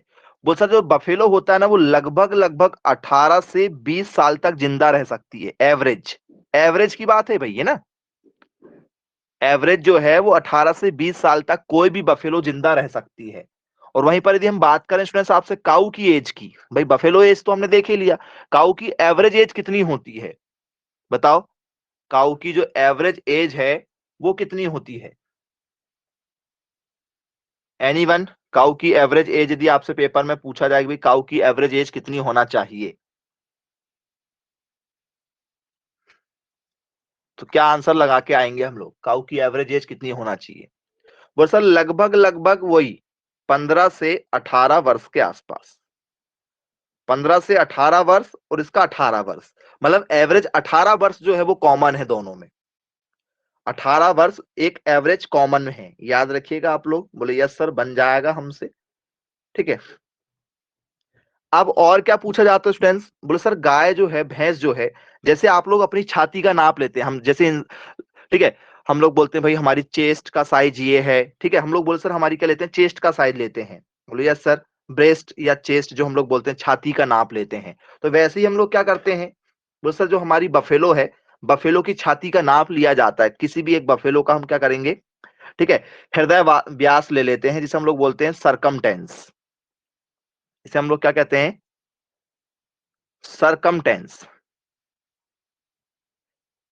हृदय व्यास जिसे हम लोग कहते हैं हृदय व्यास, ठीक है, क्या होता है, इसका हृदय व्यास कितना होगा, सरकमटेंस कितना होगा? बोले सर हृदय व्यास यदि आपसे पेपर में पूछा जाए तो जो मेल का जो होता है, मेल की जो हृदय व्यास होती है वो लगभग लगभग 210 सेंटीमीटर होती है। मेल की 210 सेंटीमीटर होती है। और वहीं पर जो बफेलो है, भैंस जो है, भैंस की कितनी होती है? नर भैंस का होता है, भैंसा का जो होता है वो 210 होता है। तो भैंसी का कितना होता है, भैंस का कितना होता है? वो सर लगभग लगभग भैंस का हमें देखने को मिल जाएगा, ठीक है, 190 से लेकर हाँ 200 के आसपास, 200 सेंटीमीटर के आसपास हमें यहाँ पर फीमेल का देखने को मिल जाएगा। बोले यस सर। अब इसके बाद में क्या आई, भैंसी की एवरेज हाइट कितनी होती है, हाइट, हाइट ऊंचाई, भैंसी की एवरेज ऊंचाई कितनी होती है? यदि आपसे कोई भी पूछे कि भाई भैंसी की ऊंचाई बताओ, तो भैंसी की एवरेज ऊंचाई कितनी होती है? लगभग लगभग 150 सेंटीमीटर के आसपास, 150 सेंटीमीटर के आसपास होती है, याद रखिएगा। भैंस की ऊंचाई यदि आपसे पेपर में पूछा जाए तो भाई भैंस की ऊंचाई कितनी होती है? बोले सर 150 सेंटीमीटर के आसपास में भैंस की ऊंचाई आपको देखने को मिल जाएगी। बोले यस सर, क्लियर है? यहां तक किसी को कोई डाउट है तो बिल्कुल पूछ सकता है कि सर मुझे डाउट है। चलिए, कोई बात जो समझ में ना आई हो आप वो भी पूछ सकते हैं, उसे भी क्लियर कर सकते हैं। चलिए, बोले सर अब हम क्या बात करेंगे यहां पर,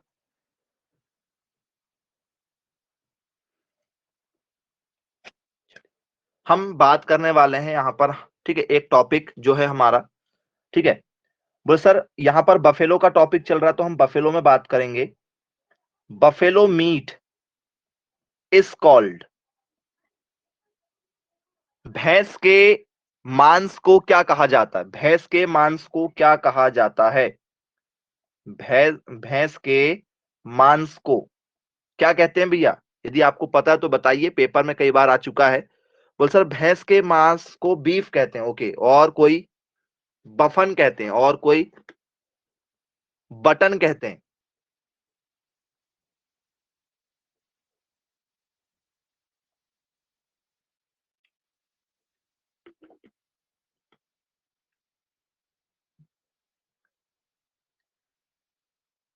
करेक्ट आंसर दिए हैं सभी बच्चों ने।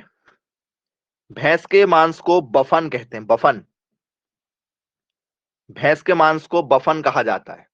क्या कहा जाता है? भैंस के मांस को बफन के नाम से जाना जाता है। बोले यस सर, क्लियर है हमें। भैंस के नाम को क्या कहा जाता है? मांस को बफन कहा जाता है। बोले जी सर। अब स्टूडेंट्स आपको ये भी पता है, जब क्या होता है, जब गाय का या भैंस का, ठीक है, बछड़े को जन्म देती है, गाय या भैंस बछड़े को जब जन्म देती है, तो जब शुरुआती दिनों में जब दो एक दो दिन तक जब दूध निकलता है, उस दूध को क्या कहा जाता है? उस दूध को किस नाम से जाना जाता है? फर्स्ट मिल्क इन काऊ और बफेलो। जो पहला दूध होता है, माँ का पहला दूध, उसे क्या कहा जाता है? Very good. माँ के पहले दूध को क्या कहा जाता है?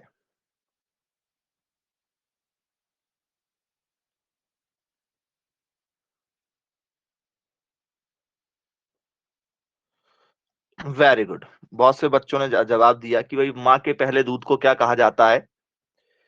तो स्टूडेंट्स क्या होता है, ठीक है, उडर में जब पहला जो दूध आता है, निकल के आता है, उसे हम लोग क्या कहते हैं? तो सर जब हम जो पहला दूध आता है उसे हम लोग कहते हैं बोवाइन कोलेस्ट्रम। बोवाइन कोलेस्ट्रम, माँ का पहला दूध क्या होता है?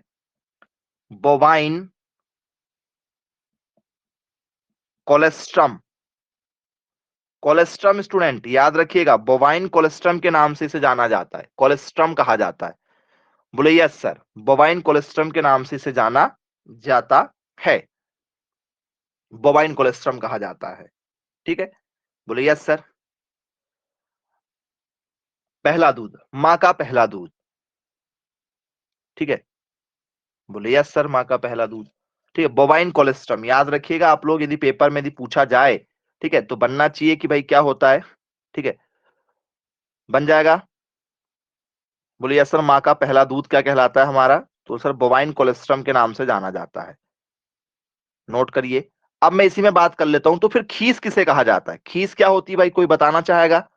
खीस, खीस क्या चीज होती फिर? एनीवन? खीस के बारे में कौन बताना चाहेगा कि सर मुझे पता है खीस किसे कहते हैं?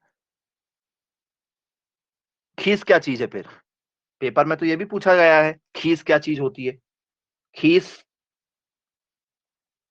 जी बताओ भाई, खीस क्या चीज है? खीस किसे कहा जाता है? क्या होती है खीस? हाँ बताओ, जिसे पता है बताओ, खीस क्या चीज होती है? सर माँ का दूध सर एक हफ्ते तक, जब माँ ब्याती है उसका सर एक हफ्ते तक 7 से 10 दिन तक सर जो दूध होता है उसे हम खीस कहते हैं। ओके, और जो सर बछड़े के लिए लाभदायक होता है। Very good. ठीक है, शुरुआती दौर में जब दूध निकलता है हमारा, ठीक है, माँ का दूध जब शुरुआती दूध में शुरुआती समय में जब निकलता है, मतलब लगभग 7 दिन तक, एक सप्ताह तक, जब माँ का दूध जो होता है, ठीक है, गाय का दूध, भैंस का दूध, किसी बछड़े का, मतलब सीप का ले लो या बकरी का ले लो, तो उसे हम लोग खीस कहते हैं। मतलब खीस वाला जो मिल्क होता है वो क्या होता है? ठीक है, तो क्या होता है? 7 डे जो मिल्क होता है, 7 डे मिल्क जो होता है, लगभग 7 दिनों का जो मिल्क होता है किसी भी जानवरों का शुरुआती दौर का, उसे हम लोग खीस कहते हैं। और इसमें प्रोटीन काफी ज्यादा मात्रा में पाया जाता है। खीस में प्रोटीन पाया जाता है, सर्वाधिक प्रोटीन हमें खीस में देखने को मिलता है। ठीक है, तो कितना मिलता है भाई प्रोटीन इसमें? सर्वाधिक प्रोटीन कितना पाया जाता है इसमें? वो सर सर्वाधिक प्रोटीन जो है वो 7.7% के आसपास में देखने को मिलता है खीस में। माँ का जो शुरुआती दूध होता है 7 दिनों का, उसे खीस कहा जाता है। ठीक है, उसे हम लोग उसका उसमें जो प्रोटीन पाया जाता है वो 7.7% पाया जाता है। ठीक है, और जो पहली बार जो दूध निकलता है माँ का, ठीक है, फर्स्ट मिल्क जो निकलता है उसे हम लोग, ठीक है, उसे हम लोग कहते हैं बोवाइन कोलेस्ट्रम। दोनों में अंतर है, खीस जो होता है वो लगातार 7 दिनों तक चलता है, और पहला जो मिल्क होता है पहले दिन का, जैसे भाई आज किसी, ठीक है, जो भैंस ने है या गाय ने है, जो बछड़े को यदि जन्म दिया है, ठीक है, तो उसका पहला दूध बोवाइन कोलेस्ट्रम है, और प्रोटीन जो होगा भाई वो खीस का वो अलग है, ठीक है, खीस अलग हो जाती है और बोवाइन कोलेस्ट्रम अलग हो जाता है, दोनों में थोड़ा सा अंतर है, इसको आप थोड़ा सा ध्यान दीजिएगा, गलत नहीं करेंगे, तो ये हमें याद रखना होगा स्टूडेंट। तो ये भैंस से रिलेटेड काफी कुछ जानकारी थी, ठीक है, बेसिक जानकारी थी। चलिए अब मैं आपसे कुछ और भी अच्छे क्वेश्चनों में ले चलते हैं, भैंस के 2 क्वेश्चन और हैं हमारे, उस पर हम चर्चा करते हैं, फिर आ जाते हैं हम नए टॉपिक की ओर। स्टूडेंट्स आपसे यदि मैं बात करूं, ठीक है, यूरिन की यदि हम बात करें कि गाय है या भैंस है, इसमें यदि हम किसकी बात करें, यूरिन की बात करें, तो बोले यस सर, ठीक है, यूरिन, ठीक है, पर डे गाय या भैंस में, ठीक है, एक दिन में, ठीक है, गाय या भैंस ले लो, गाय भैंस, एक दिन में गाय भैंस, ठीक है, कितना मूत्र देती है, कितने लीटर मूत्र निकल जाता होगा गाय भैंस का, ये भी आ चुका है, ठीक है, एक दिन में गाय या भैंस कितना मूत्र देती है लगभग लगभग, बताओ कितना लीटर तक देती है, एनीवन गैसिंग भाई?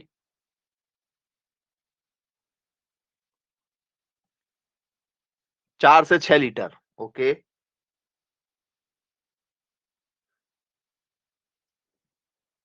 और कोई?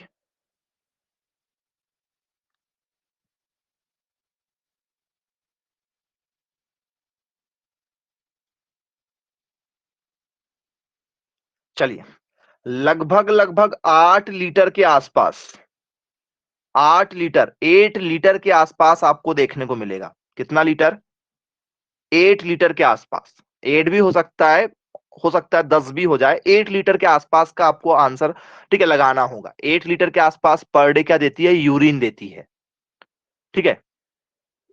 वो सर फिर क्या जाता है हमारा, वो सर फिर यदि हम बात करेंगे तो वो बात करेंगे हम लोग गोबर की, कि भाई कितना गोबर देती है एक, यदि हमसे पेपर में दिया जाए कि भाई गोबर, तो कितना गोबर देती होगी एक दिन में, फिर गाय या भैंस, भाई भैंस का थोड़ा सा ज्यादा ही होता है, जिसे हम लोग बोलते हैं डंक, ठीक है, गोबर, एक गाय या भैंस कितना गोबर देती है पर डे,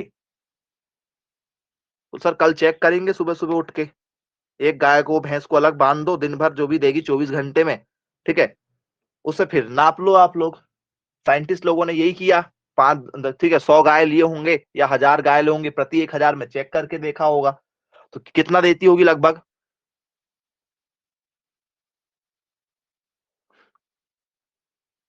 जी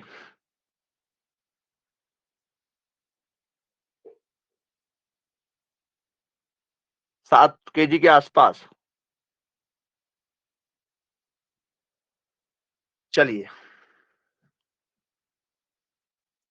10 केजी के आसपास, कितने केजी के आसपास, 10 किलोग्राम, जो काऊ डंक है स्टूडेंट्स, वो कितना देती है लगभग लगभग आपको 10 केजी के आसपास आपको यहाँ पर देखने को मिल जाएगा, याद रखिएगा आप लोग। तो सर यदि यूरिन यदि आता है, ठीक है, यूरिन यदि आता तो वो 8 लीटर के आसपास, और जो हमें डंक पूछा जाता है गोबर, ठीक है, गोबर यदि पूछा जाता तो वो हमें कम से कम 10 केजी के आसपास, 10 केजी के आसपास गोबर, मतलब वही 8-10 का जो है वो, ठीक है, मूत्र और यूरिन दोनों हो जाएगा। तो ये और भी बेसिक क्वेश्चन थे, ठीक है, जहां से पेपर में क्वेश्चन आ चुके हैं 1-2 बार, तो अपन ने पूरे टॉपिक को ऊपर यहाँ पर बात किए हैं। चलिए आगे की ओर चर्चा करते हैं, तो आ जाते स्टूडेंट्स हम लोग, ठीक है, रसायन शास्त्र पे, केमिस्ट्री पर हम चर्चा करते हैं, ये भी हमारे पेपर में आएगी केमिस्ट्री, तो हम केमिस्ट्री पर बात करते हैं, ठीक है। तो स्टूडेंट्स केमिस्ट्री वाले टॉपिक पर यदि हम आए तो हम आज किस टॉपिक को लेते हैं, ठीक है, कुछ अच्छा टॉपिक उठाते हैं केमिस्ट्री में। चलिए मैं निकाल देता हूँ एक अच्छा सा टॉपिक आप लोगों के लिए।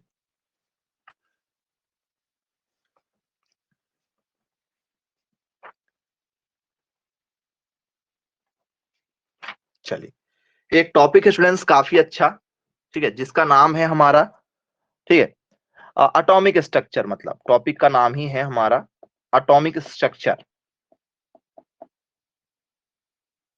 जिसे हम लोग कहते हैं परमाणु संरचना। परमाणु संरचना, परमाणु संरचना में स्टूडेंट्स हमसे सबसे पहले पूछा जाता है कि कोई भी परमाणु बना, जैसे आप लोग कई बार कह देते हो लोहा, ठीक है, तांबा, सोना, चांदी, ठीक है, पीतल, ठीक है, आप कई बार घर में जो यूज करते हो स्टील के बर्तन यूज कर रहे हो, ठीक है, बोले यस सर कर रहे हैं, ठीक है, अभी आप जिस मोबाइल से पढ़ रहे हो उसमें प्लेटिनम भी है, ठीक है, और आ, क्या लिखा है, बोल सर जो हमारी बैटरी होती है उसमें क्या होता है, बोल सर लिथियम की बैटरी होती है, लिथियम नाम के तत्व की बैटरी है।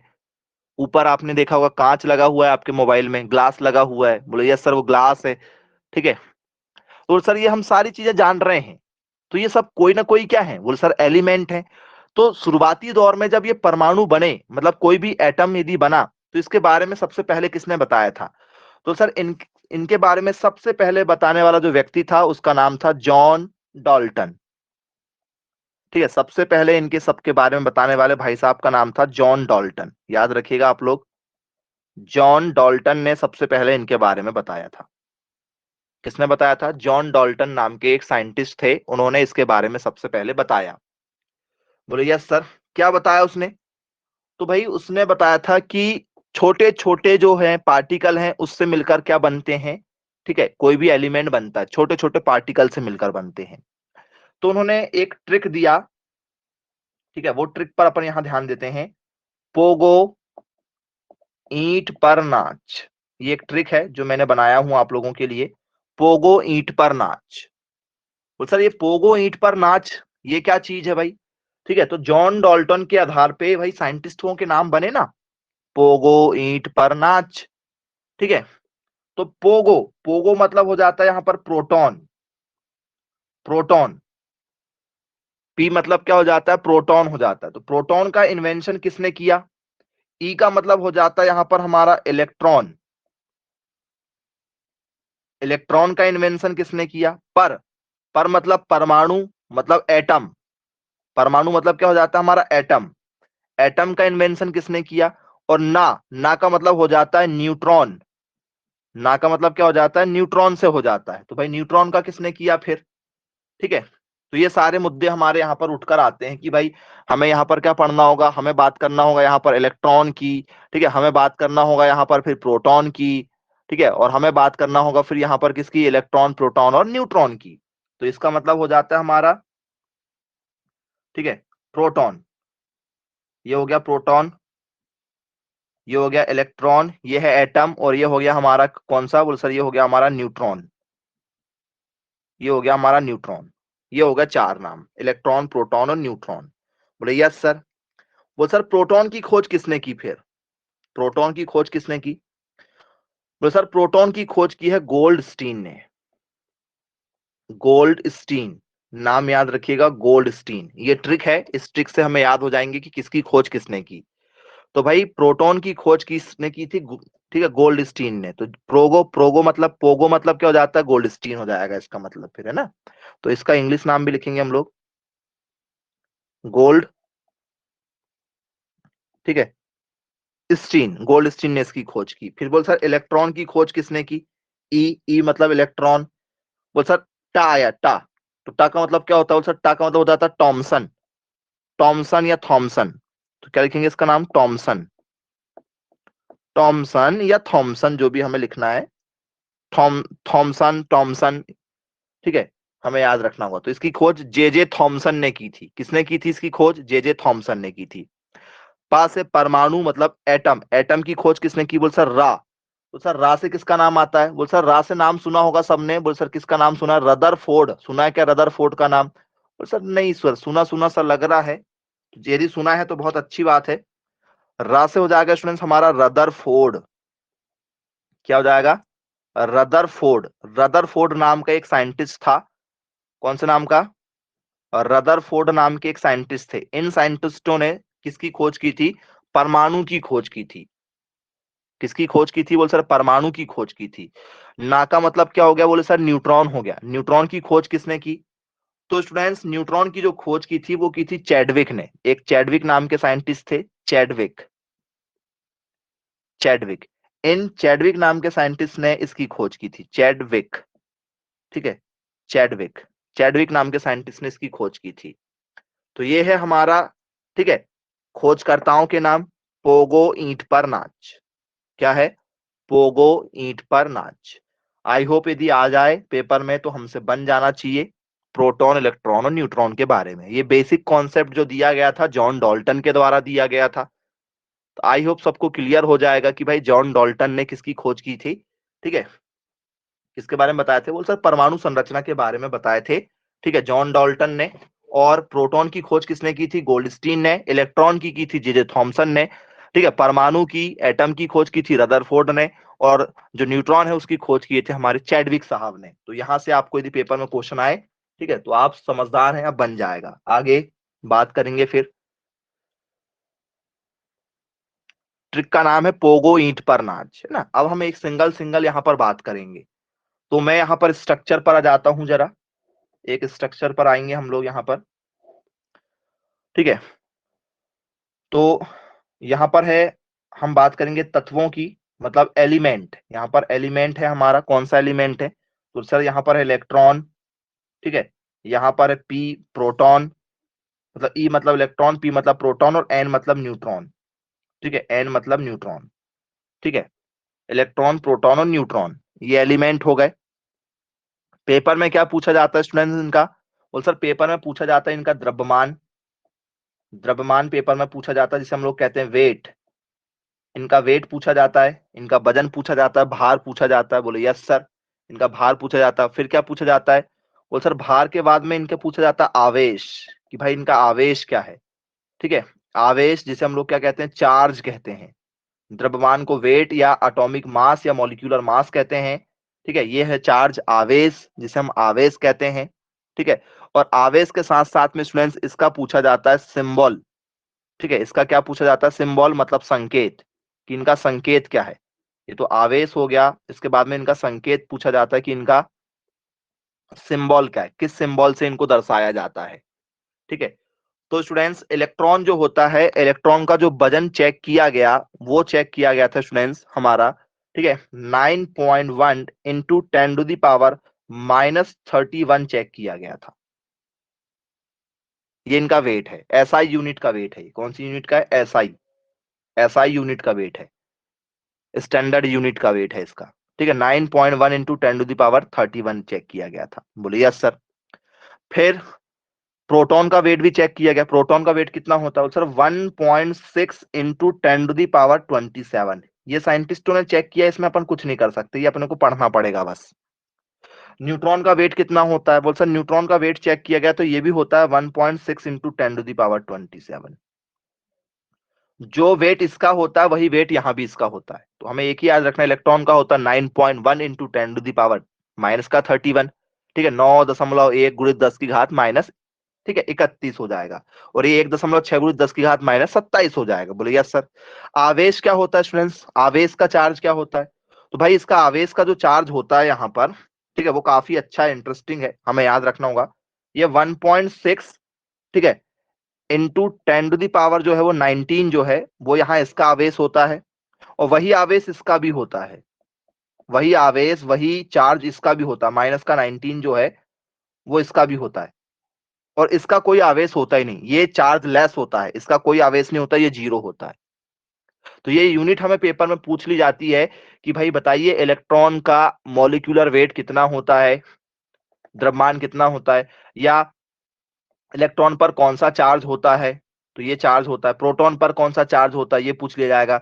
या न्यूट्रॉन पर कौन सा चार्ज होता है, तो उसमें जीरो दिया जाएगा। हमें पहचानना होगा कि भाई वो जीरो होगा या नहीं होगा। क्लियर हो गया क्या? बोले यस सर क्लियर है हमें। सिंबल पूछा जाए यदि पेपर में कि भाई इसका सिंबल क्या होता है, ठीक है, क्या सिंबल होता है इसका, तो स्टूडेंट्स यदि इसके सिंबल की यदि हम बात करेंगे तो भाई इलेक्ट्रॉन का जो सिंबल होता है वो ई से होता है, ऐसा लिखा जाता है इलेक्ट्रॉन में। बोले यस सर। प्रोटॉन यदि है तो प्रोटॉन के ऊपर क्या लिखा जाता है सर? प्लस लिखा जाता है। और न्यूट्रॉन यदि है तो न्यूट्रॉन का कोई चार्ज नहीं होता, चार्ज जीरो होता है, तो न्यूट्रॉन को ऐसे लिखा जाता है। ये उनको लिखने के तरीके हो गए। बोले यस सर, क्लियर है, हमें बन जाएगा। ऐसा कोई है जिसको नहीं बनेगा सिंबल। और ये वैल्यू हमें याद रखना पड़ेगा। यहाँ पर ये दो वैल्यू सेम है। द्रव्यमान में प्रोटॉन न्यूट्रॉन सेम होते हैं और आवेश में ये दोनों सेम होते हैं। तो आवेश में एक ही वैल्यू है, यहाँ दो वैल्यू है। ये हमें वैल्यू पता होना चाहिए क्योंकि ये साइंटिस्टों के द्वारा ऑलरेडी प्रूव्ड की जा चुकी है। बोले यस सर, बन जाएगा हमें। ठीक है, क्लियर है क्या सभी लोगों को? बोले यस सर, क्लियर है। अब क्या होगा स्टूडेंट्स हमसे? अब आपसे मैं बेसिक एक बात करता हूं। ठीक है, ये तो उनकी वैल्यू हो गई। कोई भी चीज बनी दुनिया में सबसे पहले क्या आई है? बोल सर, दुनिया में सबसे पहले केमिस्ट्री आई है। ठीक है, केमिस्ट्री आई है, फिर उसमें मैथ्स और फिजिक्स लगी है, फिर बायोलॉजी लगी है। ठीक है, उत्पत्ति तो सबसे पहले तत्वों की हुई है ना। बोले सर, जैसे हम यदि बात करें, बोले सर जो फैन है, फैन बना, फैन कहां से बना? बोले सर फैन बना सर लोहे से, तो लोहा कहां से आया? तो बोले सर वो तत्व है, एक एक एलिमेंट है लोहा। बोले सर आप हमने कपड़े पहने, कपड़े कहां से आए? बोले सर इसका ड्रेस का नाप लिया गया, मेजरमेंट लिया गया, फिजिक्स लगी। ठीक है, फिर क्या लगा? मैथ्स लगा, कितने भाई कितने का काटना पीटना है कपड़े। लेकिन भाई वो कपड़ा कॉटन कहां से आया? वो सर कॉटन एक तत्व है क्योंकि वो तत्वों से मिलकर बना हुआ है।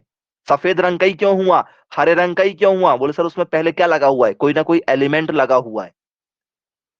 बोले सर हम बुक से पढ़ रहे हैं, हमारी बुक कहां से आई? बोले सर सेलुलोज से आई है। तो सर वो लकड़ी, लकड़ी फिजिकल है, लेकिन लकड़ी की उत्पत्ति कहां से हुई? बोले सर बीज से हुई है। ठीक है, बीज लगा खेतों में पहले, तब तो लकड़ी उत्पन्न हुई। तो सर वो बीज में क्या लगा? बोले सर पानी लगा। उसमें क्या लगा? बोले सर सबसे पहले मिट्टी लगी। मिट्टी कहां से आई? बोले सर तत्वों से मिलकर आई। तो पहले सर हमें यहाँ पर केमिस्ट्री पढ़ना पड़ेगा। तो सबसे छोटा कण कौन सा होता है ये बताइए? सबसे छोटा कण, सबसे छोटा पार्टिकल, स्मॉलेस्ट पार्टिकल कौन सा होता है? Small particle. सबसे छोटा कण कौन सा होता है? सबसे छोटा कण कौन सा होता है? अणु होता है कि परमाणु होता है? कौन सबसे छोटा है, अणु की परमाणु? अणु या परमाणु?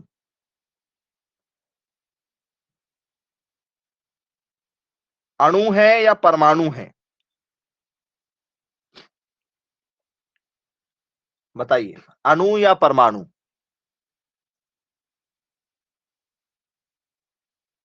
कौन छोटा है कौन बड़ा है?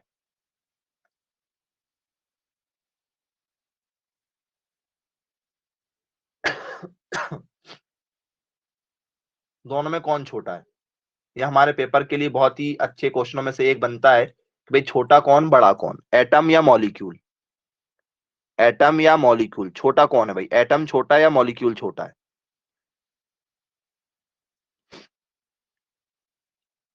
तो बोले सर ये है एटम, ये है मॉलिक्यूल,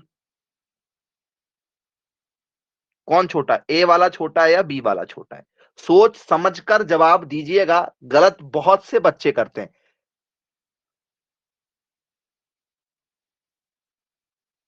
99% बच्चे यहीं पर गलत करेंगे। सबसे छोटा कौन? ठीक है, हाँ मालूम है मुझे, मैक्सिमम बच्चे यहीं पर गलत करते हैं। ठीक है, 100 बच्चों से पूछा जाएगा तो 99 बच्चे गलत ही करेंगे। सबको लगता है सर ये ए से चालू हो रहा है, अणु छोटा दिख रहा है, परमाणु बोलने में बड़ा लग रहा है, जबकि सबसे छोटा होता है परमाणु कि अणु। कौन? अभी भी डिसाइड कर लो। बोले सर पृथ्वी का सबसे छोटा कण जो है वो होता है अणु, और अणुओं से मिलकर बनता है परमाणु।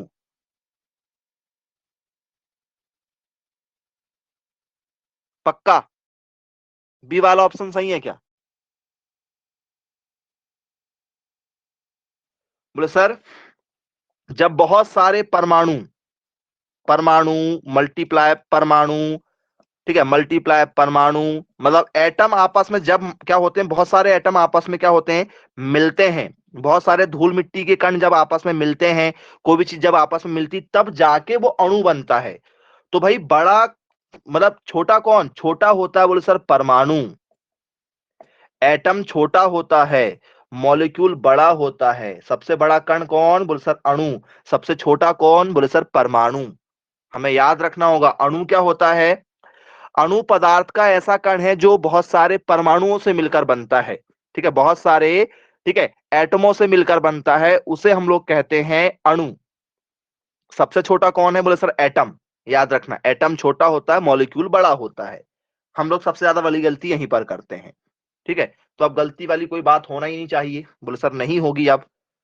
चलिए आगे की ओर चर्चा करते हैं। तो बोले सर आगे क्या? सर कोई भी तत्व मिलकर बना, मान के चलो कोई तत्व है, कौन सा तत्व है ले लो। बोल सर कोई भी तत्व मिलकर बनता है।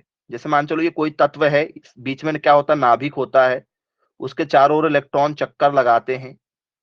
ये इलेक्ट्रॉन चक्कर लगा रहे हैं।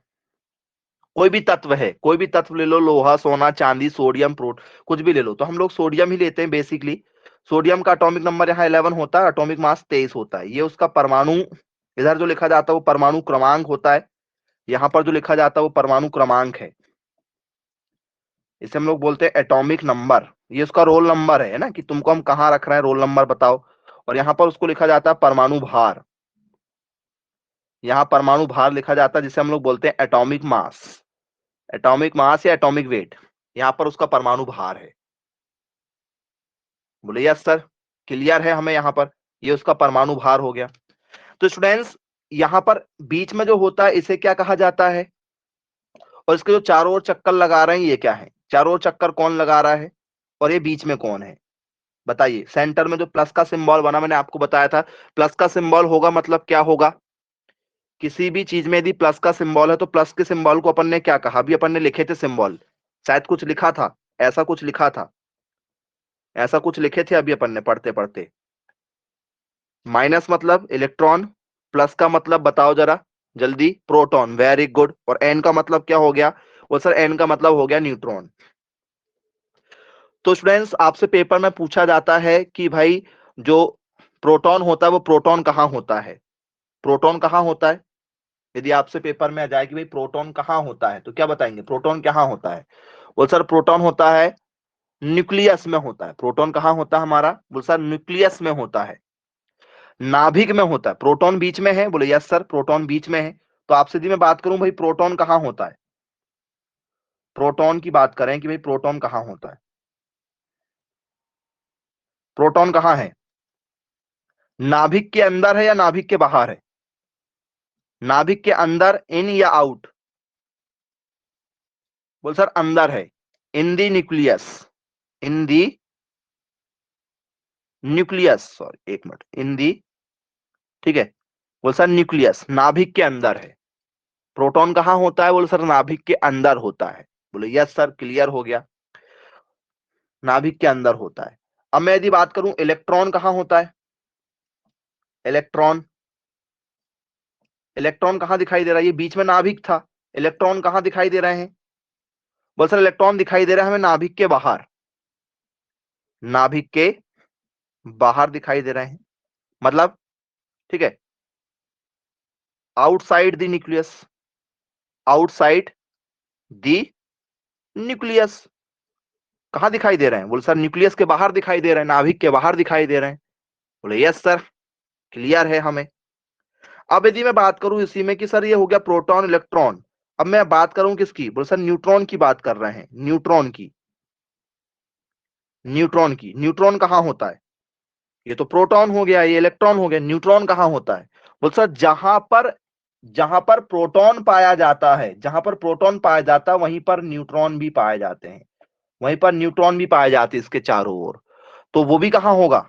वो भी कहाँ होगा? नाभिक के अंदर ही होगा। न्यूट्रॉन भी कहाँ होता है?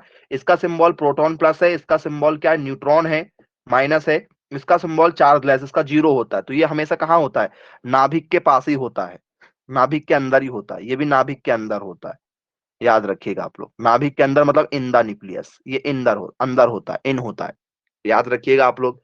बोले यस सर क्लियर हो जाएगा हमें, 100% बन जाएगा। किसी को कोई डाउट है तो आप बेझिझक पूछ सकते हैं। चलिए आगे की ओर बढ़ते हैं, ये बनना चाहिए हमसे यदि पेपर में आता है तो।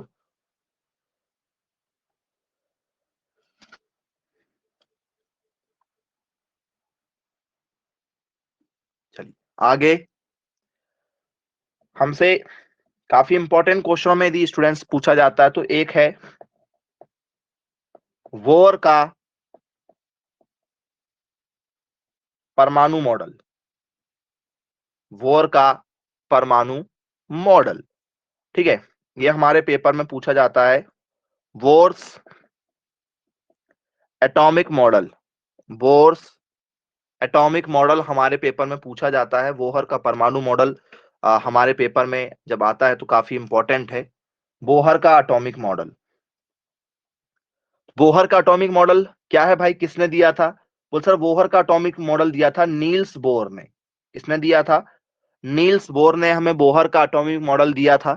ठीक है, कब दिया था? तो बोल सर 1913 में दिया था। ठीक है क्यों दिया था? बोल सर इनने जो हमें नियम बताया था, ठीक है, वो ऊर्जा लेवल पर बताया था। किस पर बताया था? ऊर्जा लेवल पर बताया हुआ था। बोहर ने अपना एटॉमिक मॉडल बताया था ऊर्जा लेवल पर, मतलब क्वांटम थ्योरी पर बताया था। किस पर बताया था? Quantum theory. इन्होंने जो बोर का परमाणु मॉडल किस पर डिपेंड था? वो सर ये नंबर जो डिपेंड था वो था क्वांटम नंबर पर। क्वांटम नंबर, क्वांटम नंबर पर था, मतलब जिसे हम लोग क्या बोलते हैं, सॉरी, क्वांटम थ्योरी, क्वांटम, ठीक है, सिद्धांत, क्वांटम सिद्धांत था। अब ये क्वांटम सिद्धांत क्या होता है स्टूडेंट्स? तो सर क्वांटम सिद्धांत का मतलब इन्होंने ये दिया था, देखो जैसे मान चलो यहाँ पर बीच में क्या था, बोल सर प्लस का सिंबल था। इसके चारों ओर कौन चक्कर लगा रहे हैं? बोल सर इसके चारों ओर चक्कर लगा रहे हैं इलेक्ट्रॉन लगा रहे हैं। इलेक्ट्रॉन इसके चारों ओर चक्कर लगा रहे हैं। ये इलेक्ट्रॉन चारों ओर चक्कर लगा रहे हैं।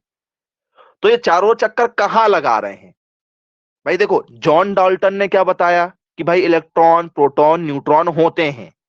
कहाँ होते हैं? अंदर बाहर बता दिया, लेकिन किस जगह पर होते हैं, कौन कहाँ चक्कर लगा रहा है, ये किसने बताया था? कौन कहाँ चक्कर लगा रहा है, किसने बताया था? वो सर इसने चक्कर बताया था कि भाई वो क्या लगाएंगे, के एल एम और एन। इनने कक्ष और कक्षक बता दिया, ऑर्बिट और ऑर्बिटल। तो आपने 9th क्लास जब पढ़ा होगा तो आपने पढ़ा होगा कक्ष और कक्षक में अंतर या difference between orbit and orbital. बोले यस सर हमने सुना है, कक्ष और कक्षक का नाम सुना हुआ है। तो ये कहाँ चक्कर लगा रहे हैं? बोले सर इसका बोल दिया, बोले जो इसमें चक्कर लगाएगा, जो यहां पर जो इलेक्ट्रॉन चक्कर लगाएंगे इन्हें कह दिया गया के कक्षक, कि भाई वो के कक्षक में लगाएंगे। इसे क्या कह दिया गया? बोलो सर ये कहाँ चक्कर लगाएंगे? बोलो सर ये एल में चक्कर लगाएंगे। तो कौन कहाँ चक्कर लगा रहा है उसका उसने नाम बता दिया। बोले यस सर, ये नाम बता दिया। तो ये क्वांटम सिद्धांत पर डिपेंड था। बोले यस सर, क्वांटम सिद्धांत पर डिपेंड था ये। फिर क्वांटम सिद्धांत पर ये डिपेंड था तो इन्होंने एक फॉर्मूला को यहां पर जनरेट कर दिया। ठीक है, एक फॉर्मूला को जनरेट कर दिया। किसके साथ में मिलकर जनरेट किया इनने? तो इतना अभी बताने वाले भाई साहब थे हमारे बोहर के परमाणु मॉडल, बस इन्होंने इतना बस बता पाए। इसको आगे किसने ले गया? बोहर को आगे ले जाने वाले कौन थे? बोल सर बोहर के साथ में एक और व्यक्ति था जिसने इसको आगे लेके गया। कौन? बोल सर बोरबरी। बोरबरी नियम, इसी को थोड़ा सा आगे ले जाने वाले थे हमारे बोरबरी। ठीक है, तो इसे बोरबरी नियम कहा गया। कौन सा नियम कहा गया इसको? बोल सर बोरबरी का नियम कहा गया, बोरबरी लॉ कहा गया। तो इस लॉ में क्या बताया गया फिर भाई? इस लॉ में किसके बारे में बताया गया? तो इन्होंने डायरेक्ट एक फॉर्मूला दे दिया। कौन सा? 2n² का फॉर्मूला दे दिया। इन्होंने कौन सा फॉर्मूला दिया? 2n² का फॉर्मूला यहां पर इन्होंने, ठीक है, बता दिया कि भाई ये 2n² होगा। अब ये 2n² क्या होता है स्टूडेंट, जरा ध्यान दीजिएगा, मैं आपको बताते चलता हूं। इसको मिटा देते हैं, इस तरफ का हमें इसी तरफ तो देखना है थोड़ा सा, है ना, यहां पर। तो इन्होंने एक फॉर्मूला दे दिया कि भाई ये जो सर्कल चलेगा वो कैसे चलेगा। पहले वाले कक्षक एन है ना, एन वाला कक्षक मतलब पहला वाला एक है, तो एक रख के देखो जरा, यहां पर एन की जगह एक रखो, क्या होगा? बोलो सर 2, एन की जगह एक रख दिए, एक का स्क्वायर, 2, एक का स्क्वायर कितना होता है? एक, दो एक कम दो। तो सर पहले वाले में कितने इलेक्ट्रॉन घूमेंगे बताओ? पहले वाले में कितने इलेक्ट्रॉन घूमेंगे? बोलो सर के में कितने इलेक्ट्रॉन घूमेंगे? बोलो सर 2 इलेक्ट्रॉन घूमने वाले हैं। चलो सेकंड वाला, मतलब ये पहला नंबर का था, ये दूसरे नंबर का था, तो 2 रख के देखो भाई, दूसरे नंबर में 2 रख के देखो। 2 का स्क्वायर कितना होता? 2 गुणित 2, 2 का स्क्वायर कितना होता? 4, 4 दूनी, बोल सर 8। सेकंड वाले में कितने घूमने वाले हैं? बोल सर 8 इलेक्ट्रॉन घूमेंगे। ये 1 2 ये 3 है। बोले यार सर 3 रख के देखो जरा, 3 रख के देखो। 3 का स्क्वायर कितना होता है भाई? 3 का स्क्वायर, 3 का स्क्वायर मतलब 3 गुणित 3 मतलब कितना हो गया? बोल सर 9। यहाँ कितना हो जाएगा? 9। सर मल्टीप्लाई करो, 9 दूनी 18। तो यहाँ पर कितने इलेक्ट्रॉन घूमने वाले हैं? बोल सर यहाँ पर 18 इलेक्ट्रॉन घूमने वाले हैं। अब n इक्वल टू यहाँ पर क्या रख के देखो? बोल सर 4 रख के देखो, n इक्वल टू 4। तो 4 का स्क्वायर कितना हो गया? बोल सर 4 का स्क्वायर हो गया 16, 4 गुणित 4 16 हो गया, 16 हो गया। 16 दूनी कितना हो गया? बोल सर 32 हो गया। यहाँ पर कितना जाएगा? बोल सर 32 जाएगा। तो ये जो नियम बना 2 8 18 32 ये किसने दिया था? बोल सर ये बोरबरी के द्वारा आया था, जिसको आगे लेकर गया अफवाऊ। आगे इसी को और जो विस्तार से बताया गया है वो अफवाऊ ने बताया था इसको। आगे आगे इसको किसने बताया था? अफवाऊ साहब ने इसको आगे लेकर गया था। फिर याद रखिएगा आप लोग। तो बोले यस सर, क्लियर है हमें, ठीक है। तो यहां तक किसी को कोई डाउट यदि गया हो तो वो बेझिझक पूछ सकता है कि सर मुझे, ठीक है, कुछ समझ में नहीं आया। तो ये KLMN जो है वो हमारी क्वांटम थ्योरी से रिलेटेड दिया गया था बोरबरी के द्वारा, ठीक है। बोहर का परमाणु मॉडल के बाद बोरबरी ने थोड़ा सा उसको और आगे की ओर लेकर गया। तो आई होप आपको सबको क्लियर हो गया होगा, या किसी को कोई डाउट है तो बिल्कुल अपने डाउट्स क्लियर कर सकते हैं। जी बोलिए, किसी के मन में यदि कोई डाउट है। Hello sir. हाँ जी बोलिए। सर इन्होंने कोई परिभाषा नहीं दी थी? परिभाषा से क्या करना है? पेपर में परिभाषा थोड़ी आती है हमारे कि भाई, ठीक है, 2n² का फॉर्मूला होगा तो फिर वो बताएगा, ठीक है, कि निष्क्रिय गैसों में इलेक्ट्रॉनिक संरचनाएं होती हैं, स्वतंत्र रूप से इलेक्ट्रॉन कक्ष के कक्षक की ओर घूमेंगे, ठीक है, फिर एक परमाणु क्रमांक होगा। वो हमारे पेपर में आना बंद हो गया है। फैक्ट की बात ओके करो सर। आप, जो आपको फैक्ट समझाया ओके गया सर। है, ठीक है। अपन लिखने में ज्यादा ध्यान नहीं देंगे, अपन काम की चीजें पढ़ रहे हैं क्योंकि हमें पेपर निकालना है, ठीक है। हम यदि थ्योरिटिकल बहुत ज्यादा सोचेंगे तो थ्योरिटिकल हमारे पेपर में क्वेश्चन पेपर बन ही नहीं रहे हैं, ठीक है। एक समय हो गया 5 6 साल से ज्यादा हो गया है कि थ्योरिटिकल क्वेश्चन पूछना कम हो गया है, प्रैक्टिकल क्वेश्चन आते हैं। तो हमें प्रैक्टिकल बात करना है। तो इस जो आपको समझाया गया है इस पर यदि आपको कोई डाउट है तो आप पूछिए, या फिर जो भी आपसे थ्योरी पूछी जाती है या कोई परिभाषा पूछी जाती है तो जिसकी परिभाषा इंपॉर्टेंट है तो मैं आपको बिना बोले लिखवा दूंगा, उसका कोई इशू नहीं है। और किसी का मन में कोई डाउटफुल कंडीशन है तो बेझिझक आप पूछिए, है ना। आपका पूछना बिल्कुल जायज होना चाहिए। यदि आपको ऐसा लग रहा है कि ये मुझे समझ में नहीं आया है, ठीक है, तो आप बिल्कुल पूछें।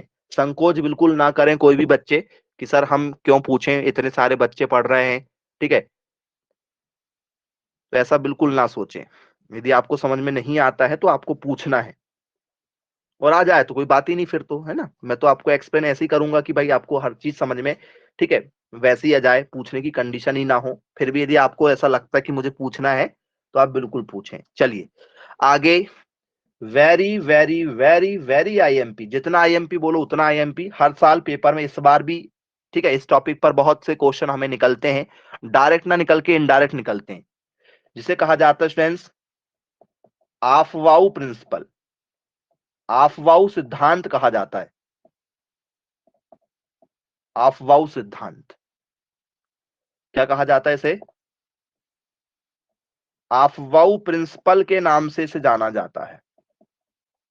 आफवाऊ प्रिंसिपल तो क्या है स्टूडेंट्स? आफवाऊ प्रिंसिपल यदि हमारे पेपर में दिया जाए कि भाई आफवाऊ प्रिंसिपल हमें बताना है, भाई आफवाऊ प्रिंसिपल क्या होता है, क्या कहा था आफवाऊ प्रिंसिपल ने?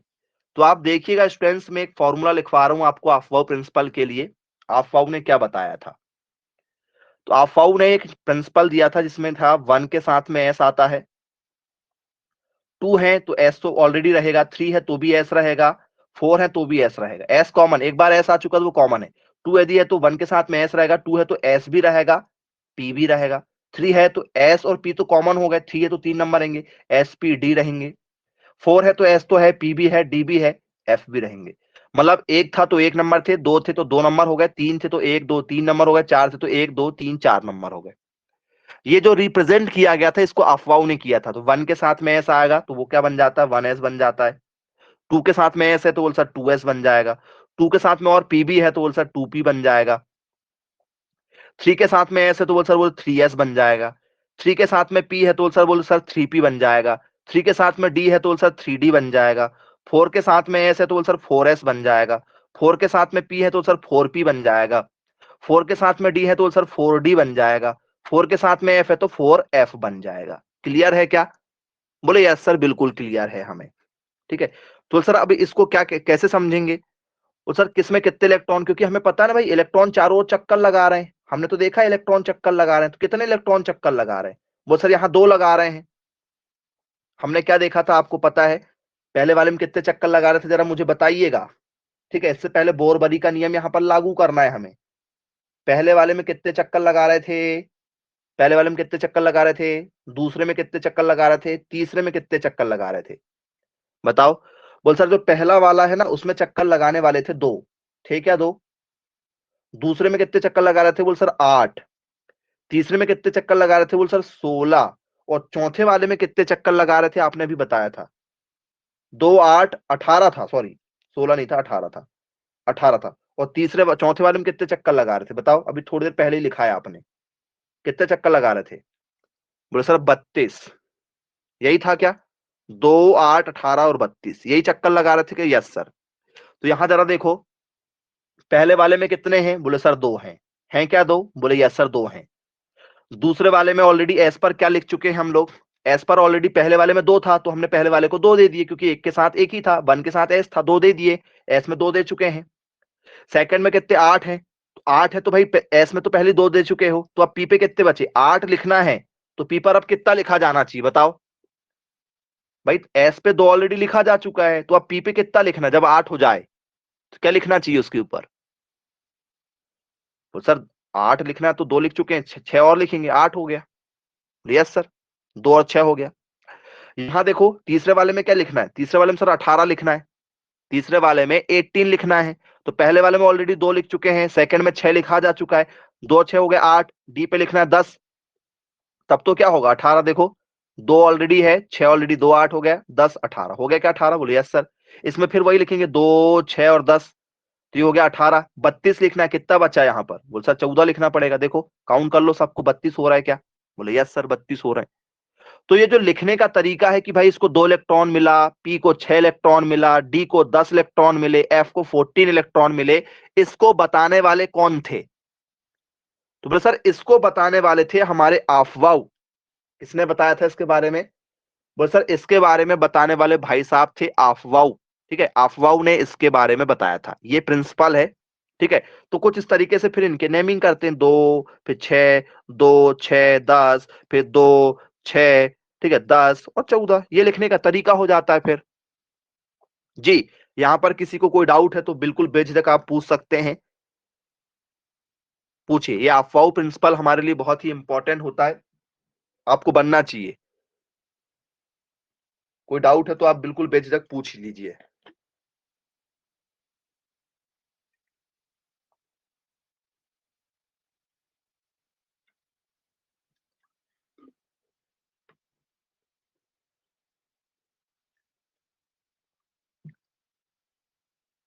क्लियर है? बोले यस सर क्लियर है। ठीक है क्लियर? बोले जी सर बिल्कुल क्लियर है। अफवाह प्रिंसिपल ये हमें बेसिक समझना होगा। तो क्या लिखना होता है? 1 के साथ क्या लिखना होता है? एस, क्या लिखा जाता है? 1s, 1s। 2 के साथ लिखना तो क्या लिखा जाता है? 2s भी लिखा जाता है और 2p भी लिखा जाएगा। ठीक है, 3 के साथ लिखना है तो 3s भी लिखा जाएगा, 3p भी लिखा जाएगा, 3d भी लिखा जाएगा, 3f भी लिखा जाएगा। ठीक है, बोले यस सर। 4 यदि है तो क्या लिखा जाएगा? 4 यदि है तो क्या लिखा जाएगा? 4s भी लिखा जाएगा, 4p भी लिखा जाएगा, 4d भी लिखा जाएगा, 4f, सॉरी यहाँ 3f नहीं आएगा। 1 है तो 1 नंबर, 2 है तो 2 नंबर, 3 है तो 1 2 3 नंबर, 4 है तो 1 2 3 4 नंबर। आप देख सकते हो, ये प्रिंसिपल आपको तैयार रखना है, बनना चाहिए आपसे। ठीक है, एक चीज और मैं आपको इसमें बताना चाहूंगा, वो क्या है? तो बोले सर एस जो है वो छोटा भाई है, एस यहाँ पर जो है वो क्या है? बोले सर छोटा है, काफी छोटा है। तो एस की क्या खास बात है बच्चों? एस पर कम इलेक्ट्रॉन लिखे जा सकते हैं। एस पर कितने लिखना है हमें? 2 लिखना है क्या? बोले यस सर 2 लिखना है। लेकिन एस पे समय आने पर एस पे 1 भी लिखा जा सकता है, 2 भी लिखा जा सकता है, जैसी कंडीशन है। एस अपने इलेक्ट्रॉन को कम लिख सकता है। पी भी छोटा भाई है, तो पी में क्या आती बात? जब भी पी यदि लिखने की बात आएगी तो पी में 6 लिखते हैं क्या? बोले यस सर मैक्सिमम 6 है, लेकिन समय आने पर इस पर पी के ऊपर 1 भी लिखा जा सकता है, 2 भी लिखा जा सकता है, 3 भी लिख सकते हैं, 4 भी लिख सकते हैं, 5 भी लिख सकते हैं और 6 तो लिखना ही है। ज्यादा से ज्यादा 6 है, इससे कम ज्यादा हम नहीं कर सकते। याद रखिएगा, यदि पेपर में पूछा जाता है कि भाई कितना लिखना है, तो बोले सर इससे ज्यादा लिखने का कोई संभावना यहाँ पर बनती ही नहीं है, ज्यादा नहीं लिख सकते। कम आप कर सकते हो भाई, कि कम उसमें यदि है चांस तो बोले सर कम कर सकते हैं हम, बिल्कुल ठीक है। बोले यस सर कम लिखा जा सकता है। डी के ऊपर 10 है क्या? बोले सर 10 से 1 भी कम नहीं लिख सकते। 10 लिखा है क्या, 10 लिखा है क्या, तो 10 ही लिखना पड़ेगा, 10 से बिल्कुल भी हमें कम नहीं लिखना है, ठीक है। इनको कम लिखा जा सकता है। और एफ के ऊपर कितना है? बोल सर 14 है, तो एफ के ऊपर 14 ही लिखा जाएगा, उससे कम लिखा जाने की कोई संभावना यहां पर बन ही नहीं सकती है। बोले जी सर, क्लियर है हमें, ठीक है। इनको कम लिखा जा सकता है, एस और पी को कम लिखा जा सकता है, ठीक है, इनको कम लिखा जा सकता है, इनको पूरा पूरा लिखना होगा, 10 तो 10, ठीक है, 14 तो 14, 10 और 14 जैसे के वैसे रहेंगे। तो फिर अब हम जो कल वाली क्लास हमारी होगी उसमें हम बात करेंगे इसी टॉपिक पर आगे, इसके बहुत सारे आपको एग्जाम्पल कराएंगे, क्योंकि अभी ठीक है पॉसिबल नहीं हो पाएगा इतने सारे एग्जाम्पल, ठीक है। तो आपको आज जो भी क्लास में पढ़ाया गया है उसे बिल्कुल अच्छे तरीके से आप रिवाइज कीजिएगा। तो फिर ठीक है बच्चों, मिलेंगे कल वाली क्लास में। Bye bye, good night.